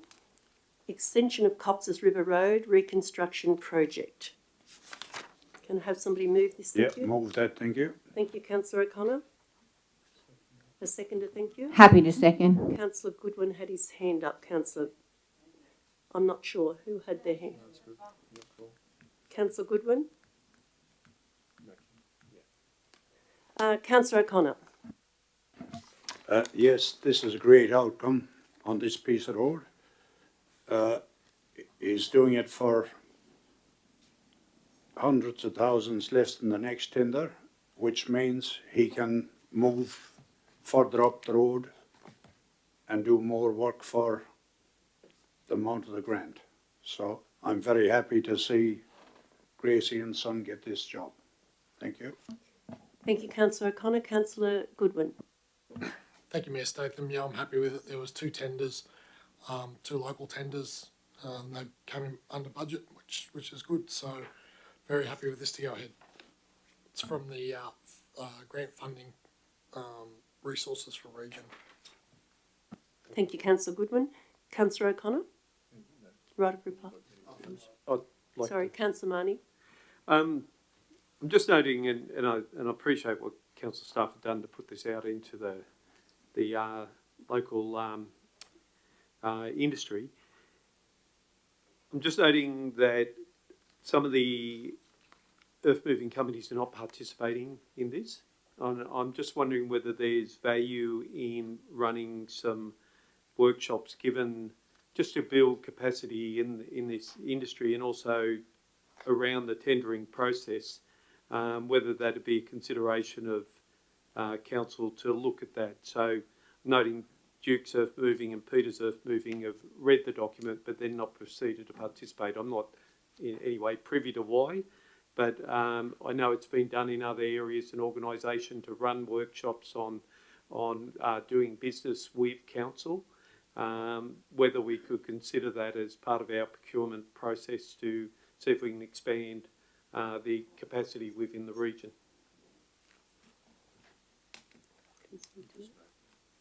Mr. Gurney will speak to that. Thank you. Thank you, Mayor. Through you, Mayor Statham. Yes, we have certainly looked at that in recent times, and we will look at putting that on in the near future. Yeah, if I could, Mayor Statham. Thank you, Mr. Gurney. Councillor Ring. Look, I agree with Councillor Marnie. I have concerns, but I don't want to raise them here. I'd like to discuss some of the procurement issues.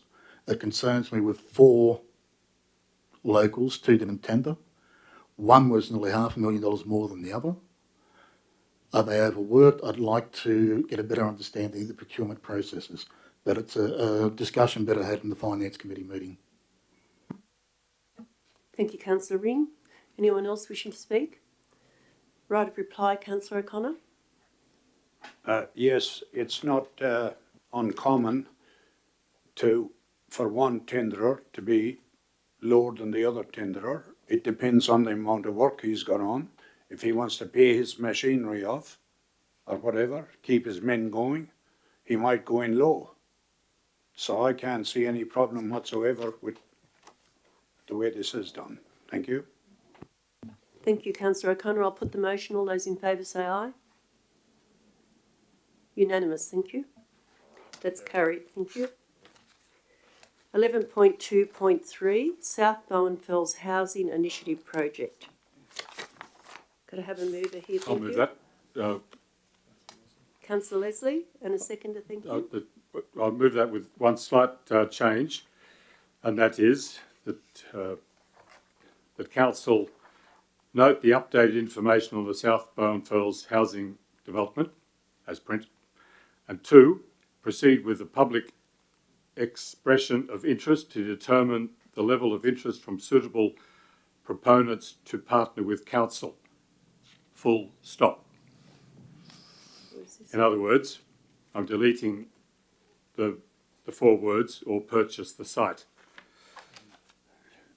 I think this is an opportunity for Lithgow Council to I will need a seconder for that, Councillor Leslie. Yeah, happy Councillor to Marnie, second that. thank you. Sorry, continue, Councillor Leslie. I think this is a good development at South Bowen Fells. It has a nice, diverse group of housing blocks.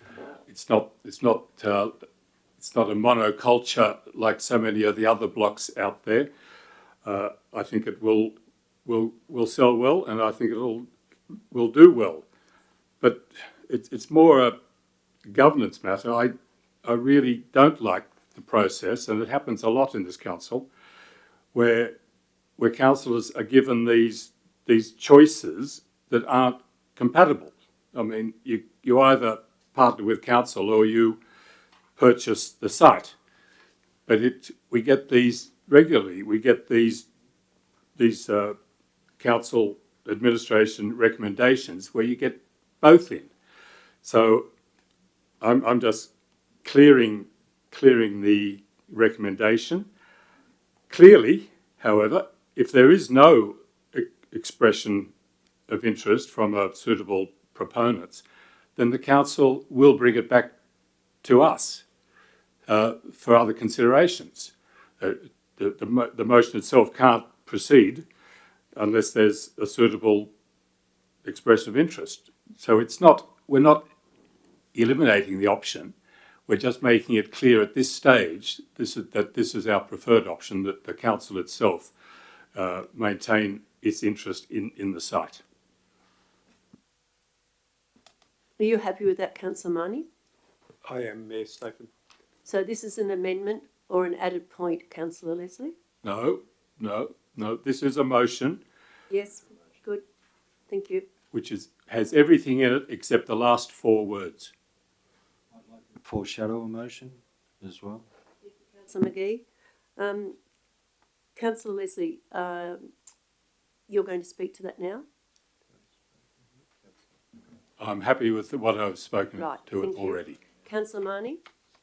Thank you, Mayor Stephen. I concur, and I actually highlighted this point for discussion. I thank Councillor Leslie for bringing it up.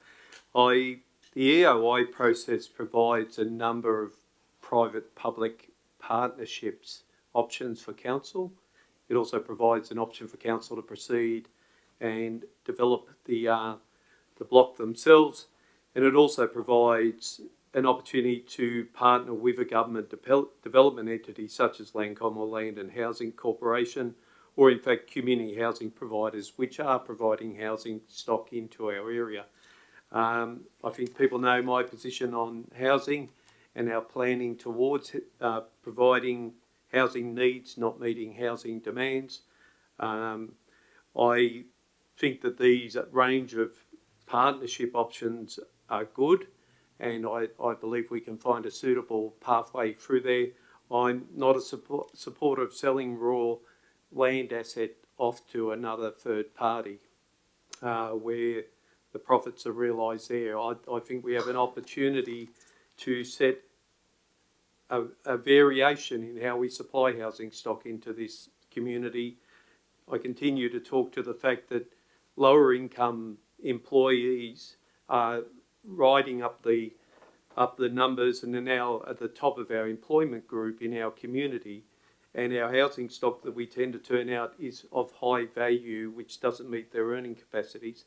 So I'm not so much concerned with housing demand in the market, but housing need for our community and appropriate workforce accommodation for our community. And I think we provide the best opportunities through those partnerships rather than selling it straight on. Thank you, Councillor Marnie.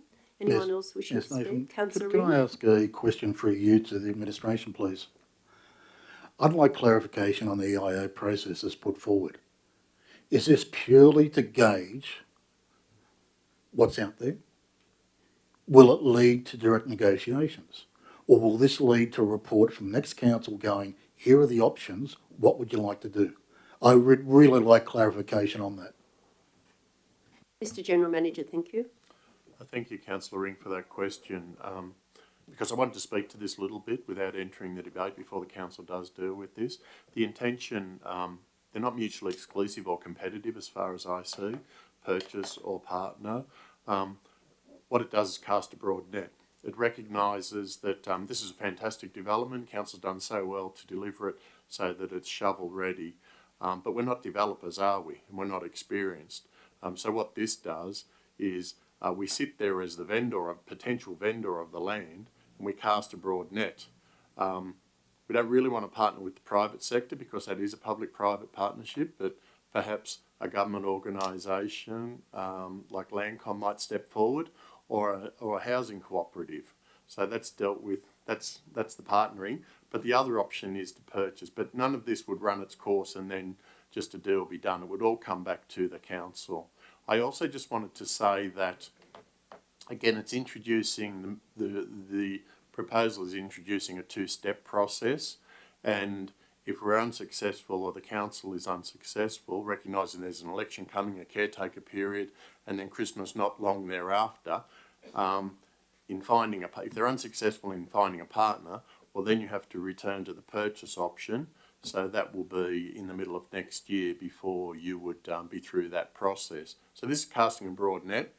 Council sits there as the vendor. They decide if they want which path they want to go down.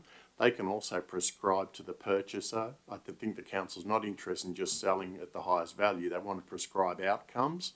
So they can prescribe those outcomes to a particular purchaser. If the purchaser doesn't agree with those terms, well then we don't sell. So I think you have your cake and eat it too with the original motion, and you can get through it, and council's not compelled to sell to just anybody at whatever value comes forward. With all respect, no, it doesn't. Very simply, this will result in a report coming back to council with options. Okay, thank you. That answers it. So on that basis, I won't support the amendment because I believe the opportunity to partner with non-government organisations would benefit the community. The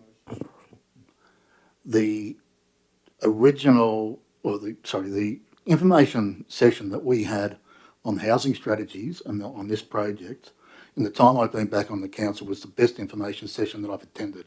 It was good. It was well executed, lots of information.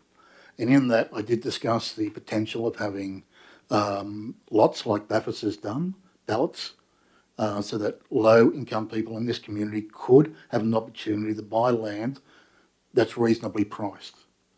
I would like to see all options on the table moving forward. That's why I won't support the amendment. Apology. Motion. Oh. Thank you, Councillor Ring. Anyone else wishing to speak? Yeah, Mayor Statham. Sorry, Councillor Goodwin. Sorry, I agree. Council doesn't really have the capacity or the experience at this point to develop the land. We need to leave all options open, and another council can decide on it. So I'm happy for it. I'm not happy for the amendment. I'm just going for the normal motion. Thank you, Councillor Goodwin. Anyone else wishing to speak? Councillor McGee. Yes, I can't support the motion. That's why I foreshadowed the motion. The Councillor Leslie says he's not eliminating the option. Well, he is eliminating the option by removing purchase the site from the recommendation. The purchase the site is a part of the information session that we were briefed with, and it's an integral part. We may get an offer that is just so fantastically advantageous to this community that we take it. We may not, but if we don't have that option in there, then this could be going on for years. And I see it as, it is an essential part of the net that's being cast, as the General Manager said. So I can't support this motion, but I will be going back to the original with that foreshadowed motion. Thank you, Councillor McGee. I'll put Councillor Leslie, he's insisting on calling it a motion. Oh, right replies. Thank you, Councillor Leslie. Yes, I will give a right of reply to my motion. Thank you. Council doesn't have the capacity and experience to proceed with this. Councillor Goodman is quite right, which is why we are proceeding within this motion to call for public expression of interest. That's right. So thank you very much, Councillor Goodman. And none of the options listed by Councillor Marnie about who we could partner with are also precluded from being involved in this motion. I think we need to check with those first before we consider the idea, the option of selling. Leaving the words "or purchase the site" indicates that we're not really serious. We don't really think this is what we want to do, and I think that gives the wrong message to the administration. It gives the message that, well, let's sort of look for what we can, expressions of interest we can get, but in the end we'll probably sell, and I think that would be a grave mistake. Thank you, Councillor Leslie. I'm going to put Councillor Leslie's motion, please. All those in favour say aye. Against? Lost, thank you. Could I have a division on that? Yes, Thank you. certainly, Councillor Leslie, a division. 4 is Councillor Statham, Goodwin. No. Sorry, 4, Councillor Leslie and Councillor Marnie and Councillor Coleman. And against is Councillor Statham, Goodwin, O'Connor, McGee and Ring. Thank you. Declared carried. So now we return to the foreshadowed motion of Councillor McGee's. Yeah, I'd like to move the original motion. Yes, I need a seconder for that. Thank I'll you. second it. Thank you, Councillor Ring. Councillor McGee. Yes, I think we've outlined the way forward here. The information sessions have been nothing but fantastic regarding this development. It is a very exciting development, and I'm sure we will be developing it. But we must keep all avenues open as far as that progress goes. The future for this area is very bright indeed. So very happy to be a part of it. Thank you, Councillor McGee. I'll put the motion. Seconder, sorry. Thank Yes, you. Councillor Ring. Thank you. Look, I appreciate the alternate views. It is a democracy we operate in, but we need to see what's out there. And I don't necessarily want to make the biggest amount of money going. What I want is a reasonable return on investment for the community. There could also be social benefit as well. I'd be happy to take less in cash and see adequate community housing constructed in our community. That would provide low-cost housing for members of our community. I want all those options on the table so the next council can make an informed decision based on all the facts. Thank you, Councillor Ring. Is anybody else wishing to speak? No, I'll put Councillor McGee's motion.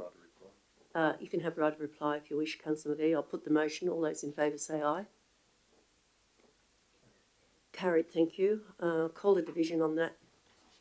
Councillor Goodwin, O'Connor, McGee, Marnie. Councillor Leslie has changed his mind, so it's unanimous for all councillors. Thank you. Carried, thank you.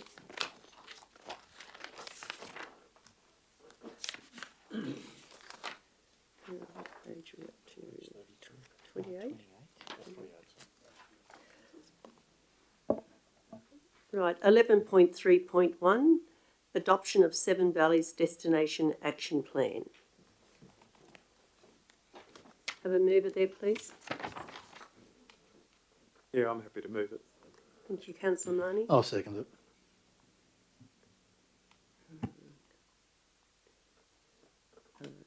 Councillor Marnie.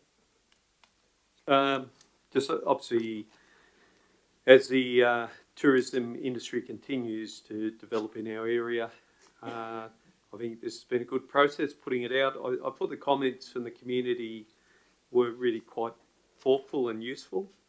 I having just come back from Japan, where they're getting a complete overrun by tourists at every cultural and natural site. I like the fact that people in our community are thinking about the importance of monitoring tourism impacts, ensuring that mitigation strategies are in place, and that this is all prudent thinking around asset and service planning. So often we discount the expertise that sits in our community, but there's some really thoughtful comments in here. I think the connection with nature-based recreation is great. I think also the consideration around waterways plans, which are a key visitation feature. Also noting that Secret Creek, which those sort of ventures have the potential to be very rich in visitor experience. So I think that's important, and I think also bringing forward the Wiradjuri people in a more prominent way is also good. And the last point regarding the Greater Blue Mountains Heritage, while we do want to develop a specific and individual identity as a group, it's important to the international visitor. When I spoke to people who had a handful of English words and matched up against my handful of Japanese words, when we talk about the Blue Mountains, people know that region and see that region as a visitation point. So we need to know when we need to be ourselves as individuals, and we need to know when we need to be part of a bigger attraction. So I'm very pleased with the fact that people in the community took the time to bring forward some thoughtful comments, and I'm happy to go with the recommendation and adopt the Seven Valleys Destination Action Plan. Thank you, Councillor Marnie. Councillor Ring. No, I'd only be repeating what Councillor Marnie said. There's no need. Any other debate? No? If there's no other debate, I'll put the motion if Councillor Marnie doesn't want to write a reply. No? I'll put the motion. All those in favour say aye. Carried. Thank you. Declare that carried. Page 32, 11.3.2, Quarter 3 Budget Review. Have somebody move this, please? I'll move it, Mayor Statham. Thank you, Councillor Goodwin. I'm happy to second. Thank you, Councillor Marnie. Councillor Goodwin. I'll say this is a good report because I look here and see the council has plans to save almost $1 million. Sorry. I'd like to move it. I think this is a good report. As it's seen here on page 35, the council has managed to save almost $1 million on 6 projects that have all come in under budget, which is fantastic. Thank you, Councillor Goodwin. Councillor Marnie. Thank you, Mayor Statham. I've just got one question, but I agree with Councillor Goodwin. It is a good report, and I always am very appreciative of the detail we get in our financial reports. Can I just ask a question why the general fund will have a deficit of $79,000? Mr Gurney, thank you. Through you, Mayor Statham, that's the projected result at the moment. We have been working very hard to address that and ensure we have at least a balanced result. It's not far off it. It just means identifying some savings in quarter 4, so to ensure that when we get to the financial statements at the end of the financial year that we can report at least a balanced operating result or a surplus. Okay. Given that we've got a significant income increase, how's that playing out against the general fund carrying a deficit? Through you, Mayor Statham, with the special rate variation, of course, that's a separate program of spending which is fully committed, so it doesn't relate to that part of the income budget. It's simply council continuing to deal with costs rising faster than its general income. But it is something we're actively managing. We've committed to delivering a balanced result, so we just have to ensure we deliver that in quarter 4. As I said, it's not far off it with only 79,000, so we just have a bit of work to do in this quarter, and we'll ensure that that's done. Thank you, Mr Gurney. Thank you. Now, anybody else with Councillor Ring? Yeah, I'd just like to say, at the extraordinary Finance Committee meeting on 21st of May, it was noted that there are several additional capital works programs that may be rephased to the next financial year. This is an ongoing issue within this council. It was when I was on the last council, and a particular concern of mine with respect to council waiting until the 11th hour to rephase capital works programs. It is my belief that council should be able to determine what projects need to be deferred much earlier in the financial year, making the process of rephasing a lot easier. Mr Gurney, thank you. Through you, Mayor Statham, just to respond to that, we have put additional resources into ensuring that we have better phasing for projects and better reporting early in the next financial year. We have an additional finance resource, a staff member whose main job is to do that, working with the infrastructure team who have additional project managers as well. Thank you, Mr Gurney.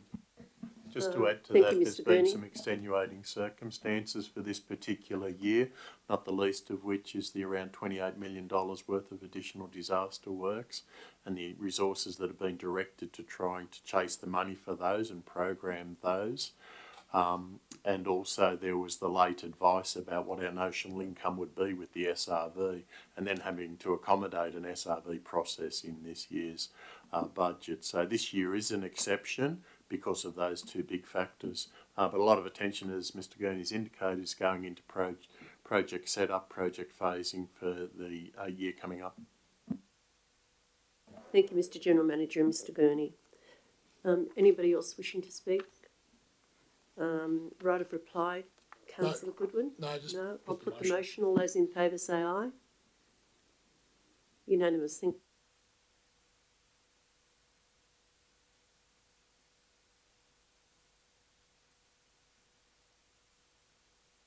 Responsible governance and civic leadership. Final report, winding up of former tenant EC Management Services Proprietary Limited. Could I have a mover, please, and a seconder? Yep, I move that.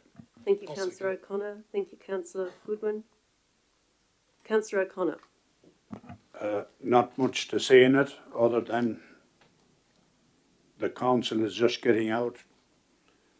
We've gone down nearly 300,000, but there's no point in chasing anymore because there's nothing in, usually people that go can't pay their rent. There's no point in chasing anybody anyway, so it's a good thing to get out of it. Thank you, Councillor O'Connor. Councillor Goodwin. Yeah, Mayor Statham, I agree with Councillor O'Connor. The writing off of this doubtful debt won't have any impact on Council's current financial position, so I'm happy with it to be written off. Thank you, Councillor Goodwin. Any other discussion? Councillor Ring? Yeah, I'm not happy with it being written off, but the reality is you're not going to get the money back. It's an unfortunate set of circumstances. If I may, Mayor Statham, a question for you to the administration. In entering into a new lease with the current provider, what actions has been taken by the council administration to ensure that council does not find itself in a similar position moving forward? Mr General Manager, Thank you. And Mr Gurney might add to my comments, but we've got an in-house legal officer who's also a property officer.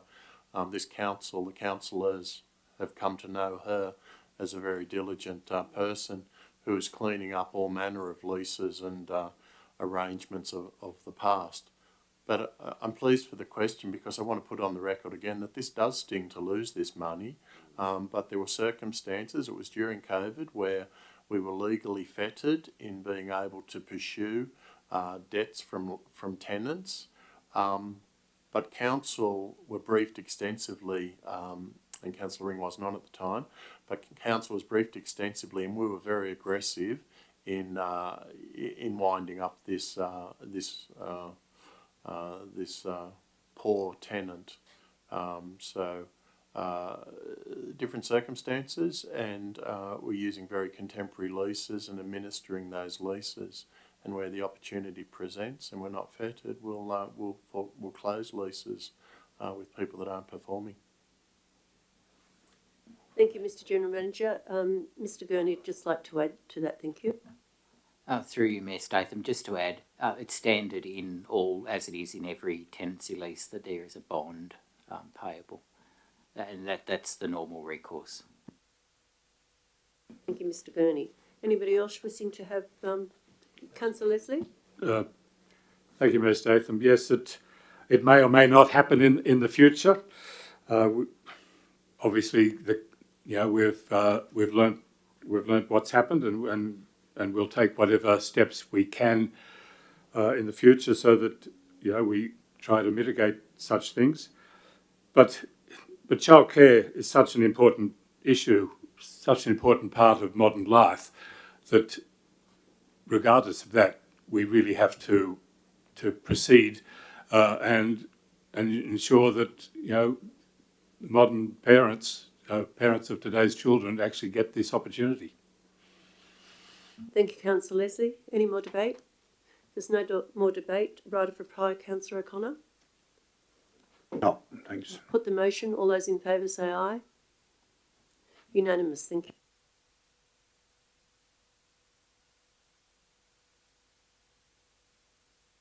(41) Proposed transfer of land at Blackman's Flat to Energy Australia Proprietary Limited for pipeline. Happy to move. Sorry, Councillor O'Connor. Happy to second. Thank you, Councillor Goodwin.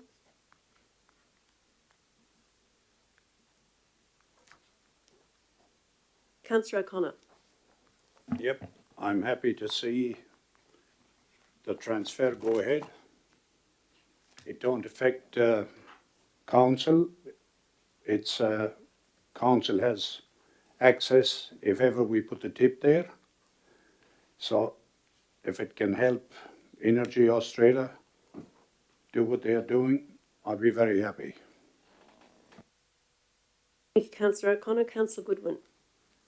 No, I don't wish to speak. Yeah, Mayor Stephen, I have some questions, if I may, for you to the administration. Certainly, Councillor Ring. On page 43 of 62, it states, Energy Australia agreeing to grants to council a right of way over Lot 2 in DP 1256036 and Lot 1 in DP, I won't read the number, on terms satisfactory to council, in the event that EA becomes the owner of these lots. First question is, how would access be achieved in the future if EA is not the owner? 2, does the land have to be sold to EA to permit the pipeline to be constructed? Is this an above-ground pipeline? Is it underground? Is the 2001 valuation contracted by EA a fair price in 2024?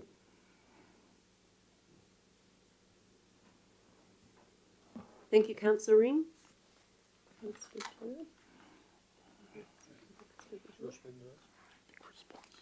Through you, Mayor Statham, I will have to take those questions on notice. I would need to try to get a response to you tomorrow. Yeah, but unfortunately we're voting tonight, so I mean, how urgent is this item? Do they need this answer tonight? Because I really would like to understand the implications. I mean, if Energy Australia are putting a pipeline underground, do we need to sell it? If we are in the future going to put a road out, a waste facility out there, and if that road's sold and Energy Australia doesn't have access to the other land that we're told, how do we get access? I can deal with two aspects of the question. The first is, I think it was if we're dealing with the subsequent landowner other than Energy Australia in the future, would we be protected and secure that access? So clearly our legal officer, Mr Gurney, on behalf of the council, would be contractually and legally securing our rights so that they transcend and carry or are always attached to the land. And so any purchase of that land, subsequent owner, is then obliged to meet those obligations. So that's a relatively simple process. In terms of the valuation, we're not accepting just Energy Australia's valuation, but in the report we talk about the final bullet point on page 43. We talk about EA paying market value for lot and all administration, importantly valuation and legal fees. So council would have the land valued also, and Energy Australia would pay for that. Your third point was, is the land required if the pipe's below ground? I can't answer that, I'm sorry, but I take on face value that Energy Australia say they require the land for the pipe, and we have the comfort that we can secure access to our site. All right, on that basis, then I'll support the motion. Sorry, just repeat that, Councillor. On that basis and the information provided, I will support the motion as put. Thank you, Councillor Ring. Any other debate? Councillor Leslie? Thank you, Ms. Statham. I'm actually uncomfortable about this report. There are no attachments, therefore no background information. There's no explanation of the difference between selling and a transfer. No explanation as to whether this land is within the West Lithgow precinct. And the council does have a long-term interest in the land, as it is adjacent to land which the council owns. Sorry, selling, or whatever. And transferring this land does limit our future access. The council does have regular councillor briefing sessions, but this has not been brought to one of them. And owners are not obliged to sell simply because an offer has been made. The valuation obtained in the report was obtained by the purchaser, not by the council. I accept what the general manager just said, but until we get our own valuation, not what the land is worth to the council, but what the land is worth to the purchaser, we should just hold out. We don't work for Energy Australia. We work for our residents and ratepayers. So it's a case of sometimes we've got quite a valuable block of land that could be worth a lot more than the valuation we've got in 2021 of $4,000. I think we need to send it to a councillor briefing session, get more details on the issue, and I will vote against that. And until administration comes back with a report on these matters, I can't support it. Thank you, Councillor Leslie. Anyone else wish? Councillor Coleman? Thank you, Ms. Statham. Yeah, I have really great concerns regarding this proposal. There's too many questions that need answering. I mean, I'd like an information session. In the report, it states that it's council-owned land. I understand that presently it's not in use, however, it could be used in the future. It also states that Energy Australia need to pay market value. We don't even know what market value could be or could be. I mean, I'm really hesitant in voting for this. I mean, I don't want to go down the same pathway where a piece of land which was sold in Wulawurrung, which was mentioned in a recent New South Wales state election campaign. Look, I'm really hesitant when it comes to council-owned land being sold. Thank you, Councillor Coleman. Any other debate? Councillor McGee? Yes, I feel reasonably comfortable reading all of the report and seeing that it is a strip of land, 255 metres long and 20 metres wide. It is encumbered by overhead power lines already. It is in between two bodies of water that they wish to transfer water between. It's pretty straightforward. This is no conspiracy. Thank you, Councillor McGee. Councillor Marnie? Having also read all the report, I'll refer councillors to the risks outlined on page 43, which says if council determines to transfer lot 1 to EA, this means possible access to our land will be lost. Under the agreement, council may require access over private land, which will need to negotiate if there's any development of that council land. It again reiterates that point in the risk management at the end of the report of us losing access over that land. So given there was a couple of questions that weren't able to be answered, the best I feel I can do with this is defer it. At the moment, I'm inclined to oppose it because we are limiting future possibilities of another parcel of land by transferring our ownership and access to that land. Thank you, Councillor Marnie.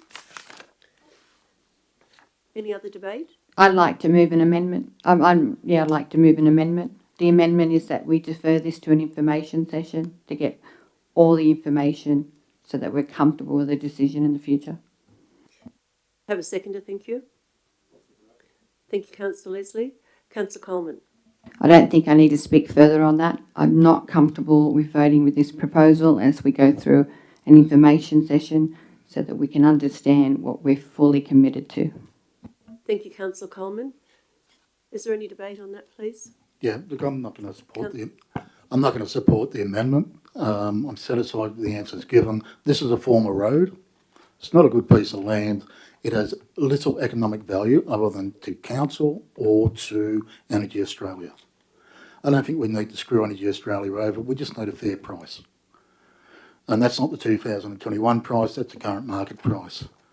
Now, I've looked at it extensively on 6 maps, and you've got a dam that cuts through half of the lands. I don't know how we ended up with this former road, but it's of no use to us. As long as we have access to a future waste facility, I have no issue with it. Thank you, Councillor Ring. As the seconder to the amendment, I'd like to know what the price is. We're not told. So I can't support it until we actually know what the price is. Mr Gurney, thank you. Through you, Mayor Statham, there would be an updated market value. The amount that's been put in there was the 2021 value, but that would be updated. It's put in there to give an indication to councillors of the value at that time. I'm not talking about market value. I'm talking about what it's worth to Energy Australia.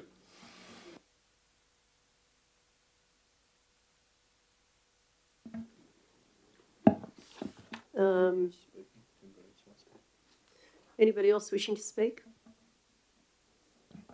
Yes, I don't support the amendment.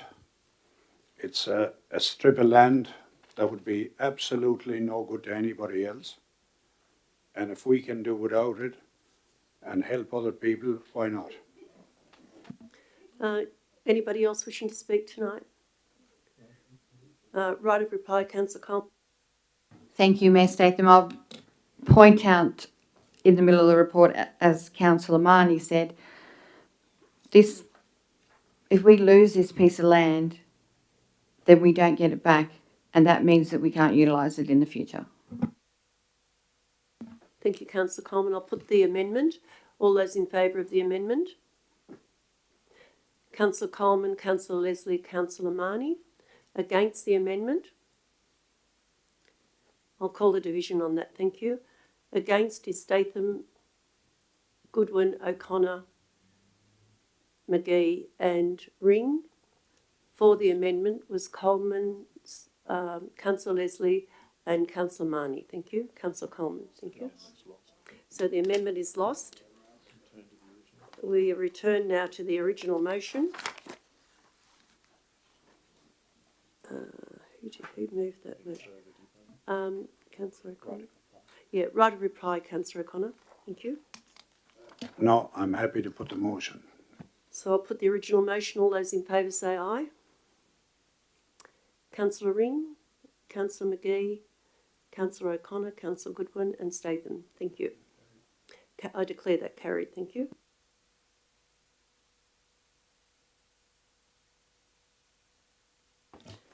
Page 45, 11.4.3, various matters, Lake Lyell lease from Energy Australia Proprietary Limited. I'd like to move that, thank you, Mayor Councillor Statham. Ring, have a seconder, thank you. I'd second that. I would wait because I have amendments I'd like to make, thank you. Sorry, I want to change what is there to make a new motion. Yeah, Yes, it's not an amendment, it's a motion. Thank you, Councillor Ring. No. Yes, he's got a seconder in Councillor. Let me state what I'd like to change first. You state what you're going to wish the seconder to vote for. Thank you.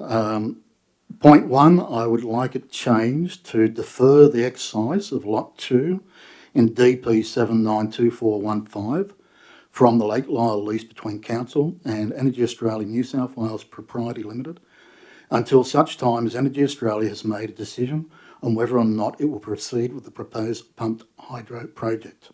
2. Defer the negotiation of option terms to the Lake Lyell lease between Council and Energy Australia New South Wales Propriety Limited until such time as Energy Australia has made a decision on whether or not it will proceed with the proposed pumped hydro project. All other points I have no issue with. Councillor Ring, would you be kind enough to give a copy to our minute taker after the meeting? She's already got it. Oh, thank you. Councillor O'Connor, are you going to accept? Is it Councillor O'Connor? No, we've got a seconder. Oh, yes. Councillor O'Connor, are you going to second Councillor Ring's motion? I don't accept the points. I don't understand them. If there's a large project going to be, people have to plan for years ahead. Point of order, it was already indicated that Councillor O'Connor has already indicated that he's not going to support the motion. So if someone else would like to support it, then I can talk to it. Yes. Do I have a seconder? I'll second that. Thank you, Councillor Coleman. Councillor Ring. What I'd like to say for the benefit of residents, administration and fellow councillors, that what I'm putting forward does not indicate support or otherwise of this project. There is no project at this point in time. There is a concept. At some stage, Energy Australia may submit documentation to the Department of Planning. They may not. That's down the track. This is a complex report dealing with 3 separate issues relating to Lake Lyell, which in my opinion should not have been incorporated into one. And I would agree with Mike from Energy Australia Speak. We've confused the issue.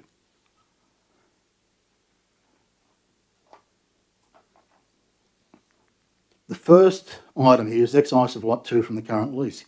As I said, currently there's no formal proposal before the government in relation to the proposed pumped hydro project. The elected councillors have no endorsed position on that project, which also means the administration doesn't have one. If the project goes ahead, then the next council can make the decision to excise the land from the lease. If that council is hostile to this project, it goes ahead. If that council is hostile to this project, then I believe that would be legal avenues that could be pursued by Energy Australia to have the lease breached. I don't see that as an issue. The fact that this land is currently leased to the council should not interfere with site visits or studies by Energy Australia or the representatives in planning the proposed work camp. What isn't clear is whether or not the DA for the camp will be incorporated into the larger plan, making it part of the state significant proposal, or will it be a standalone DA submitted to council?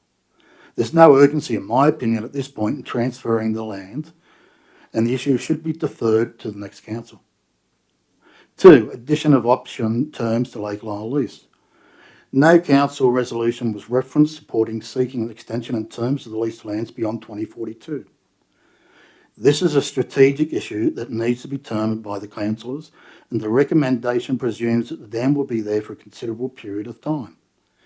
If the pump hydro project does not go ahead, then what is the purpose of the dam? It was created to provide water for power generation. At a cost of $5 to $6 million annually for maintenance, who will pay for it moving forward? If the dam is not used for electricity generation, will the state government take it on purely for recreational purpose? I don't know. This is an issue that needs further consideration by the elected councillors, and although we may not be obligated to take the option, it's not really the best use of staff time. We need to wait until such time as the future of the dam is clearer. Amend the covenant preventing council using its own land for primitive camping ground. Yes, this is long overdue. I don't see this as being a major problem. Let's be honest, Energy Australia has been aware of what's been going on out there. I'm more concerned about seeing a resolution. I'd like to see a report come back on the future of the Lake Lyell Park, particularly on the lease and the ongoing issues with that. We're all aware that there are legal issues. We need to see that resolved. I'm not happy with the way that's being treated, but I do believe that we do need to get those covenants amended. Deferring the first 2 points does nothing. It doesn't impact on the project. I think we need just to wait and see.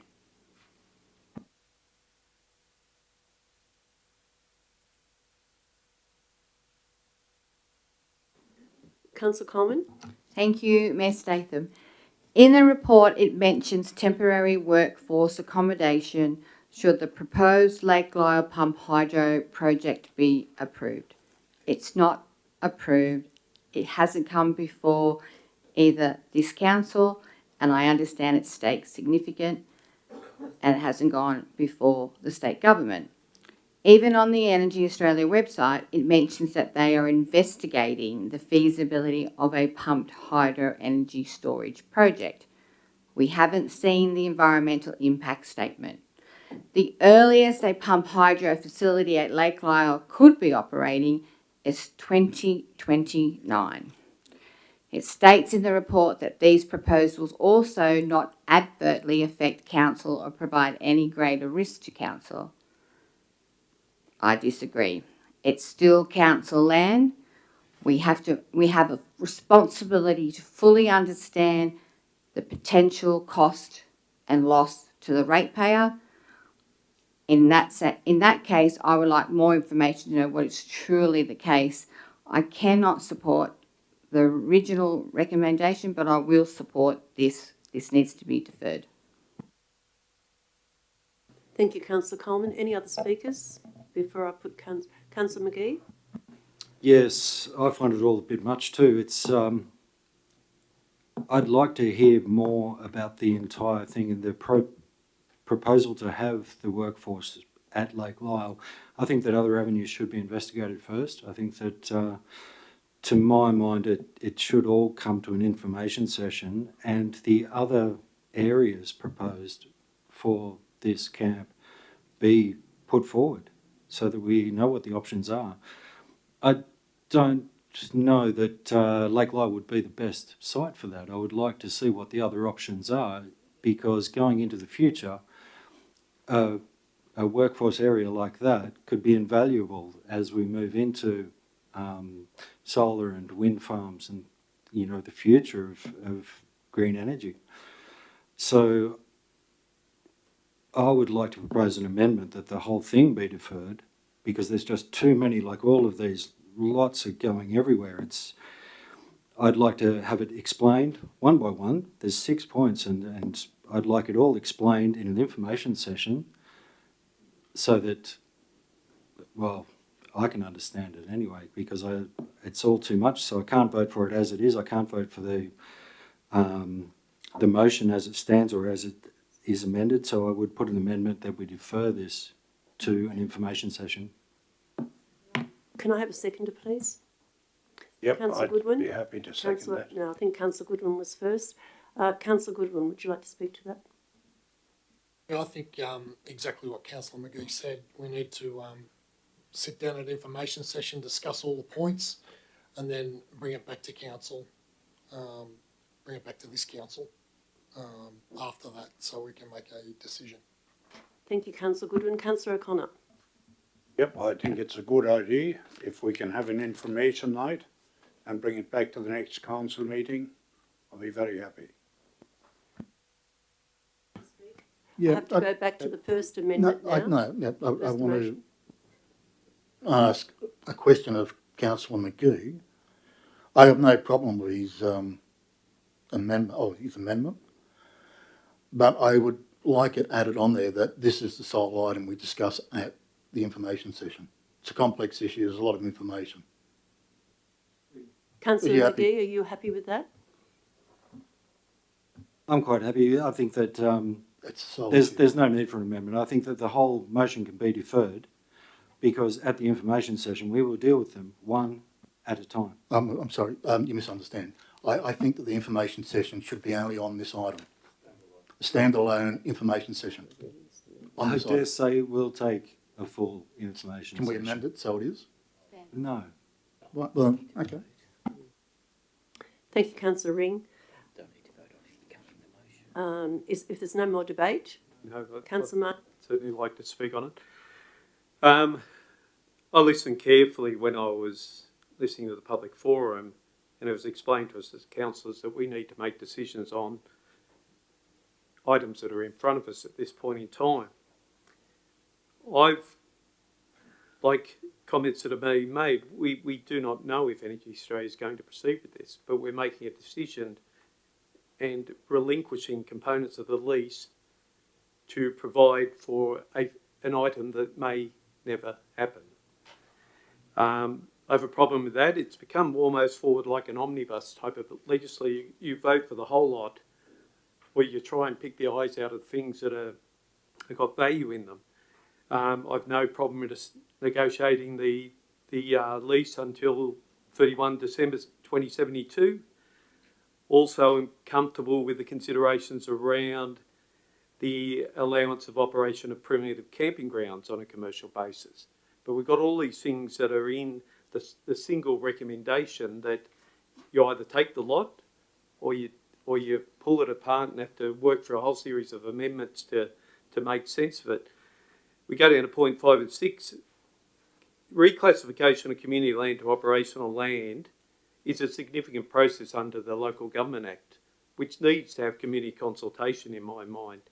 If we went down this pathway, there would be no community hall at Clarence. I sat in the audience, not as a councillor, watching a motion going forward that was going to reclassify to operational and sell it. Please keep on topic. Thank you, No, Councillor Marnie. I'm very much on topic. I'm talking about the process under the Local Government Act of reclassification of community land, which is owned by the community, and not operational land, which is available for sale and transfer. So I can't support this block of recommendations just on that issue alone.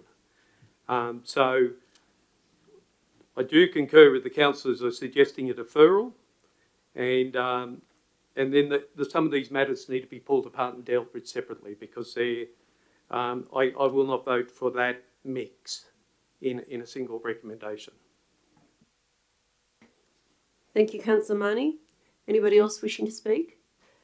So I'm going to go with Councillor McGee's. Councillor Les.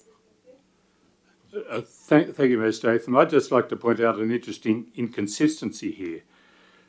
When we debated the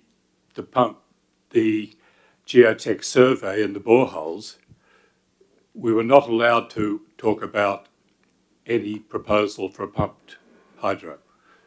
We're here tonight to talk about what is on the agenda, page 45. Thank you, Councillor Leslie. Yeah, precisely what happened at that motion as well.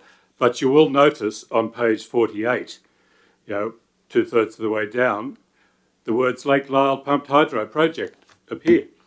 Now, that never happened with the boreholes and geotech survey, but here it is. So, but how can we be talking about the pumped hydro? There is no pumped hydro proposal. It hasn't come to this council. It hasn't gone to the government, as far as I'm aware. I understand Mr. De Vink seemed to indicate that it was all already approved, but that's not my understanding of it. So I support the amendment to have a report. But when we get this report, we do need to know why we're talking about leases in regards to Lake Lyell and what that has to do with the pumped hydro. Now, we are talking about the leases, so I'd like to know, has the lessee of the recreation area been notified or consulted in relation to the actual recommendations being put before this council tonight? And so you can forget all the other things, but I would like an answer to that question. Was the lessee consulted with relation to the lease changes with regards to Lake Lyell? Gurney, thank you. Through you, Mayor Statham, I will have to take that on notice. The land that is part of the recommendation that's part of the lease is not an area that's related to the Lake Lyell recreation area. the other part of that is that it is a caretaker arrangement for Lake Lower Recreation Area, so it isn't a tenant or someone that holds a lease with council. It's someone that has a caretaker agreement, which is very different. So there would be no necessity to consult with a caretaker for the recreation area. However, I will check that and have that confirmed. Councillor Coleman. I haven't spoken on the amendment, Mayor Statham. Look, I actually do believe that this should be deferred to a council information session. It should be broken down so that we understand it fully. I did support Councillor Ring's original motion because I believed that needed to be deferred, but I think the whole thing in this case should be deferred to a council information session, and then we can discuss it in further detail. Thank you, Councillor Coleman. If there's no other speakers, Councillor McGee, right of reply. Yes, I just look forward to a comprehensive scope of this project coming before an information session. And also, I do believe that all parties at the lake should be involved with any project and proposal as much as possible. So I would like to make sure that they are, even as a caretaker, are informed of anything as and if things are approved. Thank you, Councillor McGee. I'll put Councillor Gee's motion, amendment, whatever you like to call it, an amendment. All those in favour, say aye. This is going to become the motion, that's correct. No. Carried, yes, unanimous. Is that unanimous? Thank you. So the amendment now becomes the motion.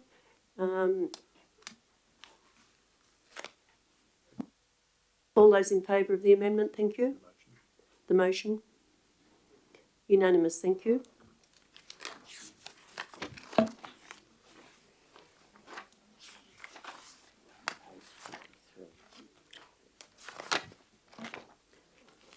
Local Government Remuneration Tribunal.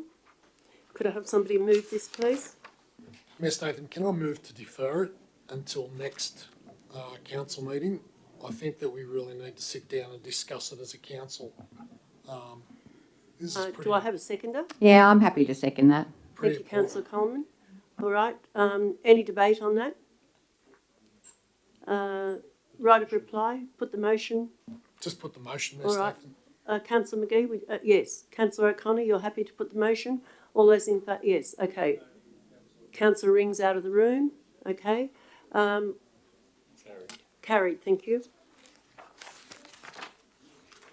You need to go to the trade value report.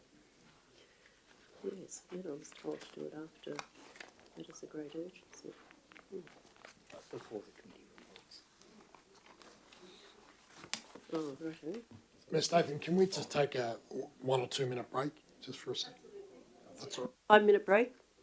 Thank you. In a 5-minute break, thank you. Including carried, including.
Pleased to move a motion to go back into open council.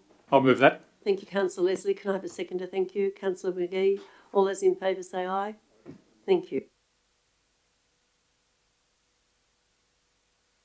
With the late items, strengthening our economy, outcomes of study visit to Latrobe Valley. Can I have somebody move this?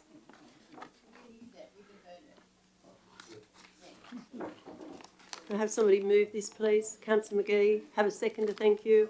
Councillor Goodwin.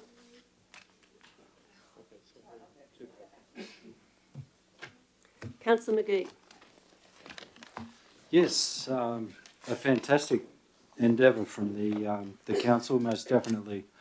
The Latrobe Valley was more than an eye-opener, and to see firsthand what transition really means was it was a real privilege, especially to meet the people involved, the people that have been there since the close of Hazelwood in 2016. It was closed suddenly, thermal coal-fired power generation plant. They basically locked the gates. Engie, a French company, just locked the gates on them. And the upheaval that came from that was just reverberated through the community, no end. The council lost $2 million a year straight away in revenue.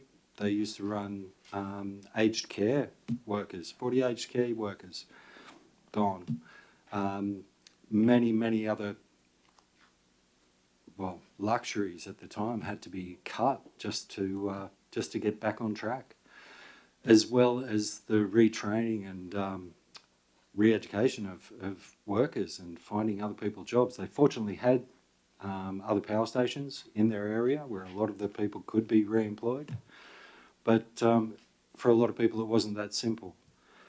The closure of Hazelwood also triggered the creation of the LVA, the Latrobe Valley Authority, currently chaired by Chris Buckingham, who just gave so much valuable information. A local man, just his knowledge of the social and economic standing of his area was nothing but just, as I said, breathtaking. The way he delivered his information was so that we could absorb it, and the things that he stressed, like the community, the sporting facilities, all of those things play an integral part in keeping your community together. And the things that he warned us to watch out for and, you know, to be very aware of, just, you know, from every avenue that we visited, there was tales of success and of failures. So they've been in transition for quite a while now. They've also got Yulorn. We're at Yulorn Power Station. We were hosted there by Energy Australia as well. And to hear how they're going through transition. So Yulorn will be closing in 2-3 years. And they're retraining, they've put $10 million aside to retrain existing workers in whatever field they would like to be retrained in. So there's nothing set aside specifically that, you know, no limit as such, which is a very interesting way that they've gone about it. And more to that as well, you know, I found their profile very good. But then to go to the tech school, just to see the latest technology made available to every school student, every high school student in the area. So basically all of the schools are allocated X amount of time at the beginning of the year for visits to the tech school. And to see the robotics, the computer programming, all of the things that, you know, are the future, just on hand. And the staff, you know, had set up little hydrogen displays, and they were making hydrogen just in a matchbox size thing.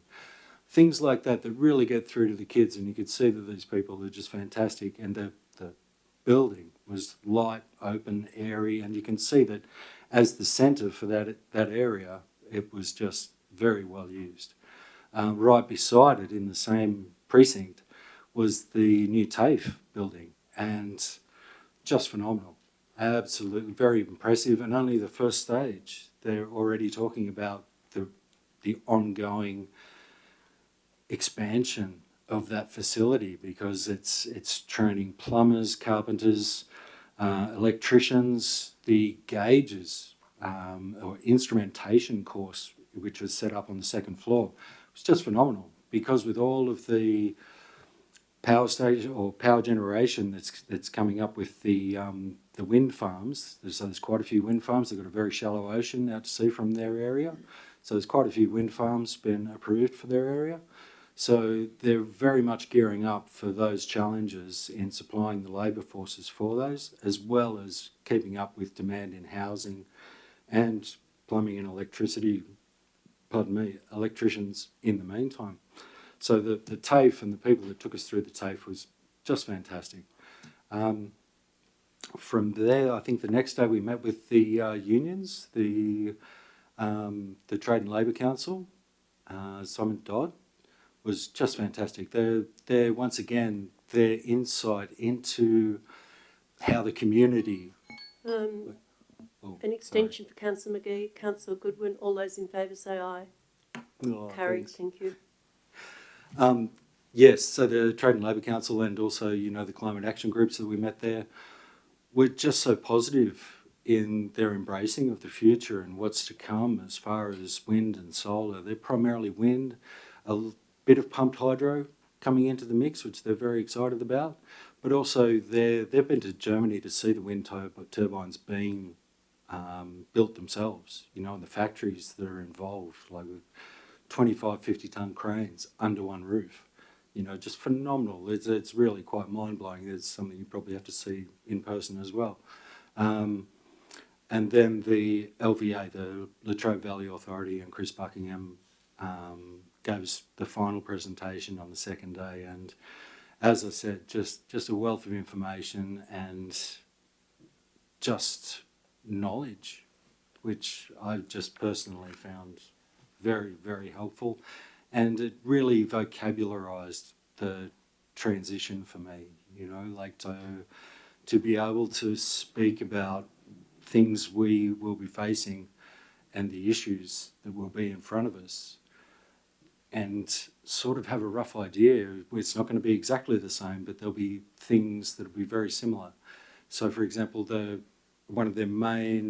all of the groups, one of the main despairs was how you could never get state and federal government into one room together, whereas the very proposal of our round table board does just that, involving, and when they heard that it involves the local schools, the universities, everyone, they just applaud. They were very impressed. They really did think that was a very good idea at addressing one of the issues they'd seen as one of their main problems.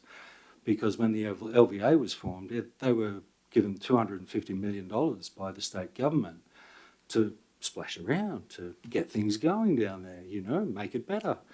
So they built a pool, a thermally heated pool, which is, and as council knows, they've got to manage that asset then. They wanted a pool, but not quite then. So when we spoke to council and the mayor and the CEO, those were the things that, sort of came to light there, how, once again, lack of communication could have smoothed things along a lot, which is one of the reasons that they, once again, applauded the idea of this board that we have in train. But also the basketball stadium, they built this, and that actually pays for itself. They said they attract ping pong tournaments and as well as world standard basketball games.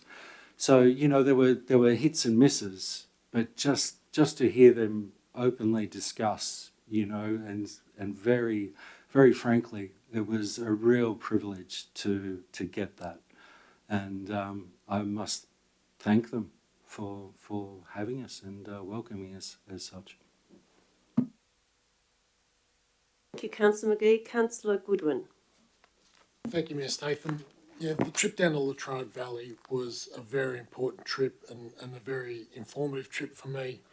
And I wished that the rest of the councillors had have taken up that opportunity as well, because I think that's a little bit of an opportunity missed as well, because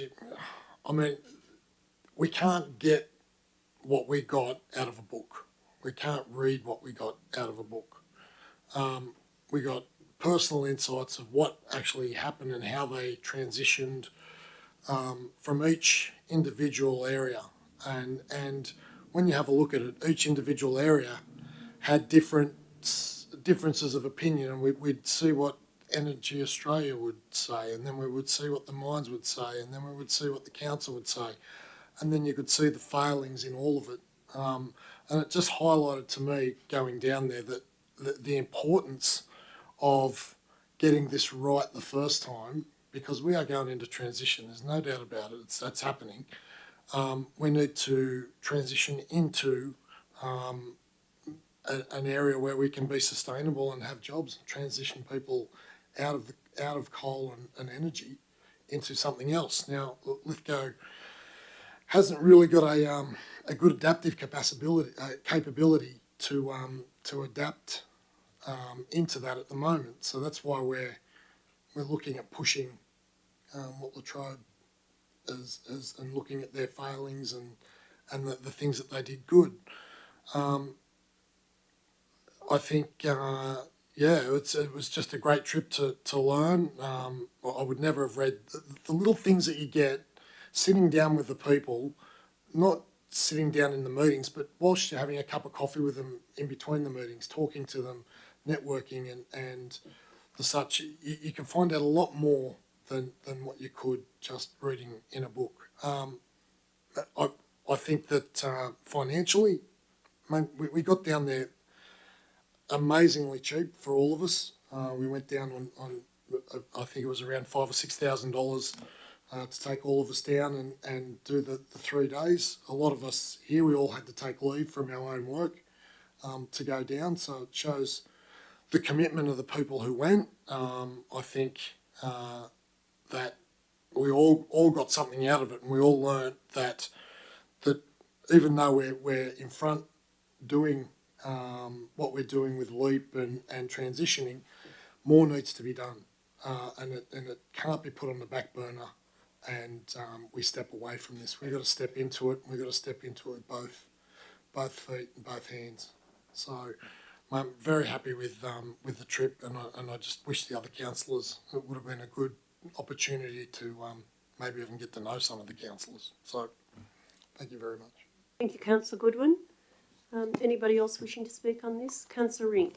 I have two questions. I have a question. My question of notice, I asked if we could be advised of the councillors who attended and the staff in attendance. It is not in the report. Could that be answered, please, now? Very happy to do that. I don't think there's any confidentiality to this, is there? No. The councillors, I attended myself, and the councillors are Councillor O'Connor and Councillor Bryce and Councillor McGee. Sorry. No, Bryce. Councillor Goodwin, Councillor McGee, Councillor Bryce and myself. We had Karen Purser from the university come with us. Sorry, concerned about council staff that were funded by council. Oh, absolutely. Right. Well, then there was Sean Elwood and Jonathan Edgecombe, Mr. Gurney. Oh, no, yeah. And Martin Rush. And I might just add that we... Sorry, a question. Mr. Martin Rush is a consultant, not a staff member. Was he paid for by council? Absolutely not. Well, we yes, paid he for was. our own breakfast, our own morning tea. Mr. Rush was there as a consultant. So paid he wasn't for a staff everything. member? Oh, sorry. He wasn't, that's what I'm asking. Oh, okay. Only staff members. Only staff. Okay. So if he wasn't there as a staff member and council didn't fund it, I don't care. Okay, so there was none. Mrs. Purser and Mrs. Purser also was not on council. Yeah, no, I'm aware that Karen went, and I'm aware that the university paid for it. Yes, and I'll just add to that before, so I finish that little bit of. We paid for our own breakfast, morning tea. Whenever we did get lunch, if we did get lunch, we got some free sandwiches one day at the authority, and council paid for 2 dinners. And that was it. We hired a minibus. We did it on the cheap as far as we could. Got great airfare prices, But if there's any more questions, I'd be happy to answer them. No, I'm not concerned about that. As for paying for your own breakfast, that was never an issue.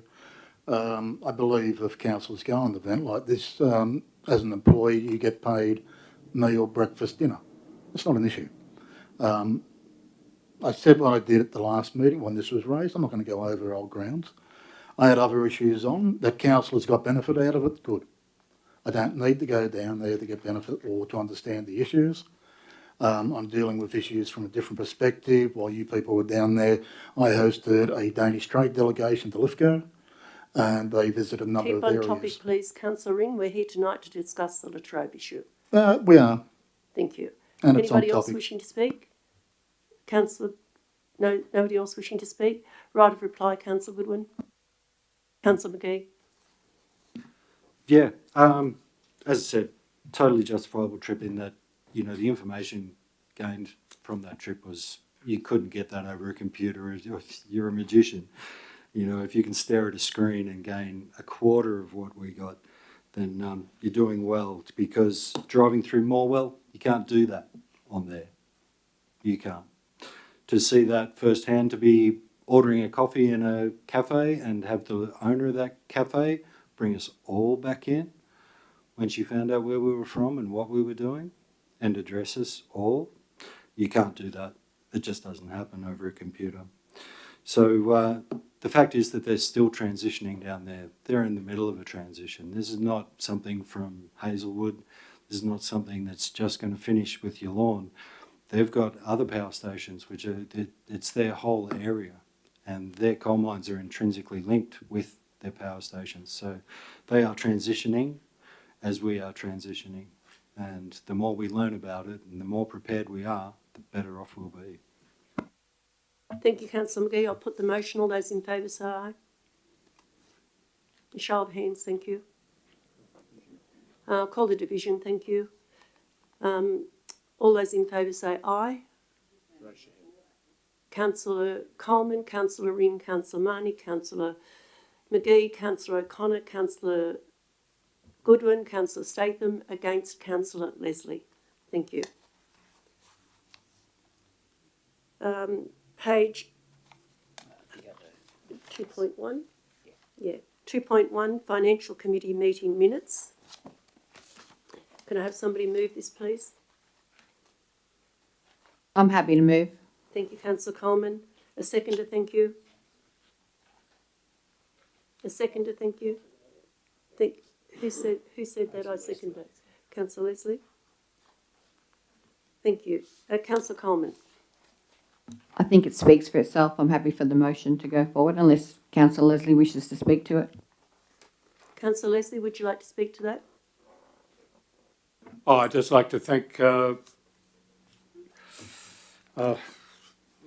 Gurney for the report on the solar panels and the later report that I got was asked at the time on the cost of certain maintenance matters. That was very minor, but obviously it increases and improves the efficiency of it. So it's in a sense, it's the maintenance is money well spent. So I think it was a valuable report to get. I had been asking for some time, and I'm pleased that it was there. So thank you very much. Thank you, Councillor Leslie, and thank you, Mr. Gurney, for the extra work involved. Quick comment, please. Yes, Stephen. Yes, Councillor Marnie. Just my apologies, I wasn't there, but I appreciate that matter being held over till I was back. So thank you to Mr. Gurney and the councillors concerned. Thank you, Councillor Marnie. Anybody else wishing to speak? Right of reply, Councillor Coleman. I'll put the motion. All those in favour say aye. Unanimous, thank you. Carried.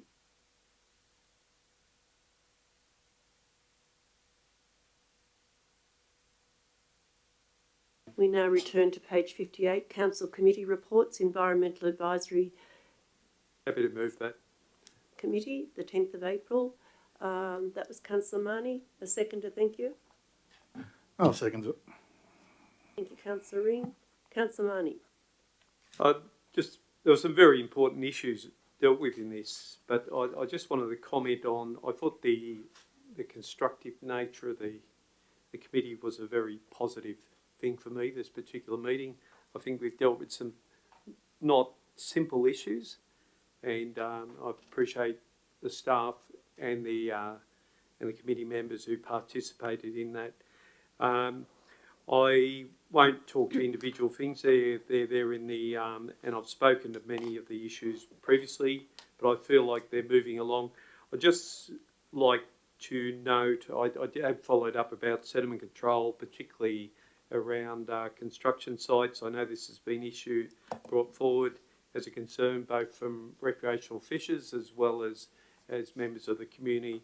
And I think that's an area that we need to be doing some improvement in. Again, almost going back to that conversation earlier on, whether we come together with developers to talk about the role of the Blue Book and basic levels that we need to be hitting as a standard. But otherwise, I thought it was a particularly productive meeting, and I thank everyone who was involved in it. I agree with you, Councillor Money. It was a good meeting. Anybody else wishing to speak?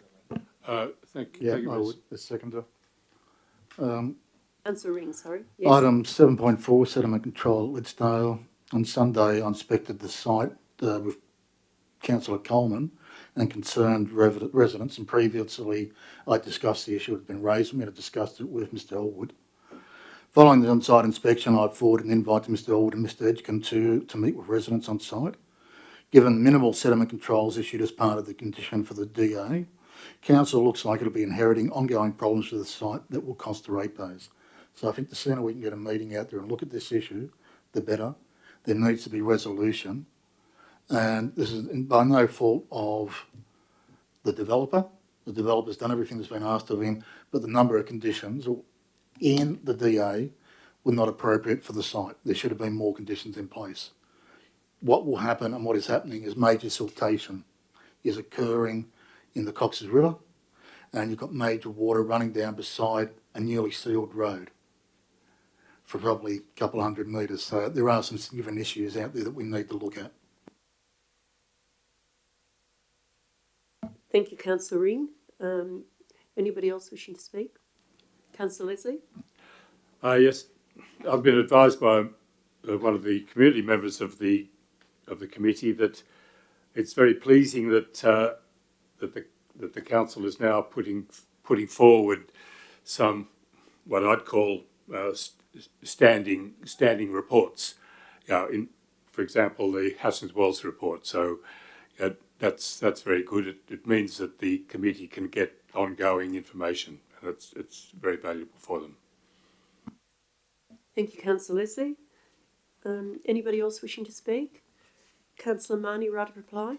No, I'll put the motion. All those in favour say aye. Unanimous. 12.2, Crime Prevention Committee minutes of the 6th of May 2024. Happy to move. Thank you, Councillor Coleman. A seconder, thank you. I'll second it. Thank you, Councillor Ring. Councillor Coleman. Thank you, Mayor Statham. Look, this was a really good meeting, and I'm thankful that I could zoom in because work constraints were a bit difficult that day. I do want to bring attention to the Commonwealth of New South Wales government funding that's been announced recently in regards to support and improving safety of women experiencing domestic violence. And I'm pleased that we're looking at hopefully following this up and that we can look at initiatives to help women across the area in regards to this space. So I look forward to that discussion further. Thank you, Councillor Coleman. Councillor Ring. No, nothing. Wishing to speak? Right of reply, Councillor Coleman. I'll put the motion. All those in favour say aye. Unanimous. Thank you. Declare 60. Community Development Minutes, the 7th of May 2024. Have a mover, thank you. I'm happy to move these. I I'll was second there. it. Thank you, Councillor Coleman and Councillor Ring. Councillor Coleman. I think what was important about this meeting, Mayor, and you were there because you chaired it, is the fact that the committee discussed the management of potential conflict of interest in regards to financial assistance. And I understand that a report come back, because we do need to dwell through that, because a number of us, including yourself, are on this committee, but also on other committees within the community. So we need to manage that to the best of our ability. Yes. Thank you, Councillor Coleman. Councillor Ring.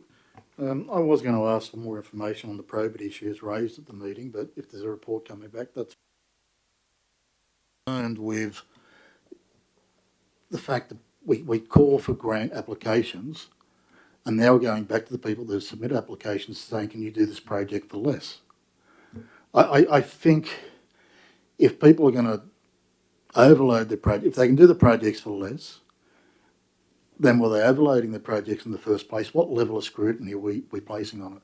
I don't think the financial assistance should just be, if you want to make it $2,000 and that anyone who applies, fine. I think we need to rethink how it applies, what the criteria is, and what the minimum and maximum amounts are that can be allocated.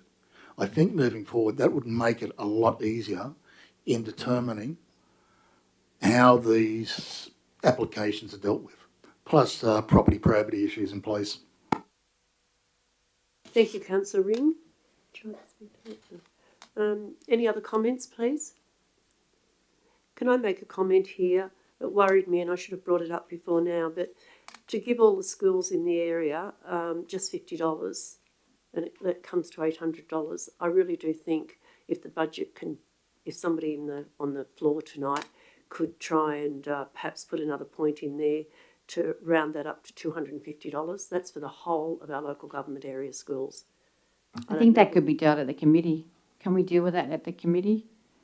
Well, it's already gone through. That's what I was worried about. It's already gone through. It's ready to go through. Otherwise, leave it till next budget and we can do that. I think we should leave it to next budget. I agree. That's fine. Thank you. Yeah, I'll put the motion. All those in favour. Sorry, I just want to do a quick. I know that I haven't got much in the right of reply, but I just did want to point out one more thing. The Disability Inclusion Action Plan, we also need to look at in regards to employment opportunities within council. Mr. Elwood and I met the new Managing Director of Access Industries, and what he's going to do in that space is quite exciting. And he was saying that during COVID, at that time, a lot of people retired at the same time, and that's why it's currently difficult to obtain employees, because COVID happened and the most people who retired happened at the same time. So we need to look at ensuring that we're also catering to those with a disability in regards to hiring. Thank you, Councillor Coleman. I'll put the motion. All those in favour say aye. Unanimous, thank you.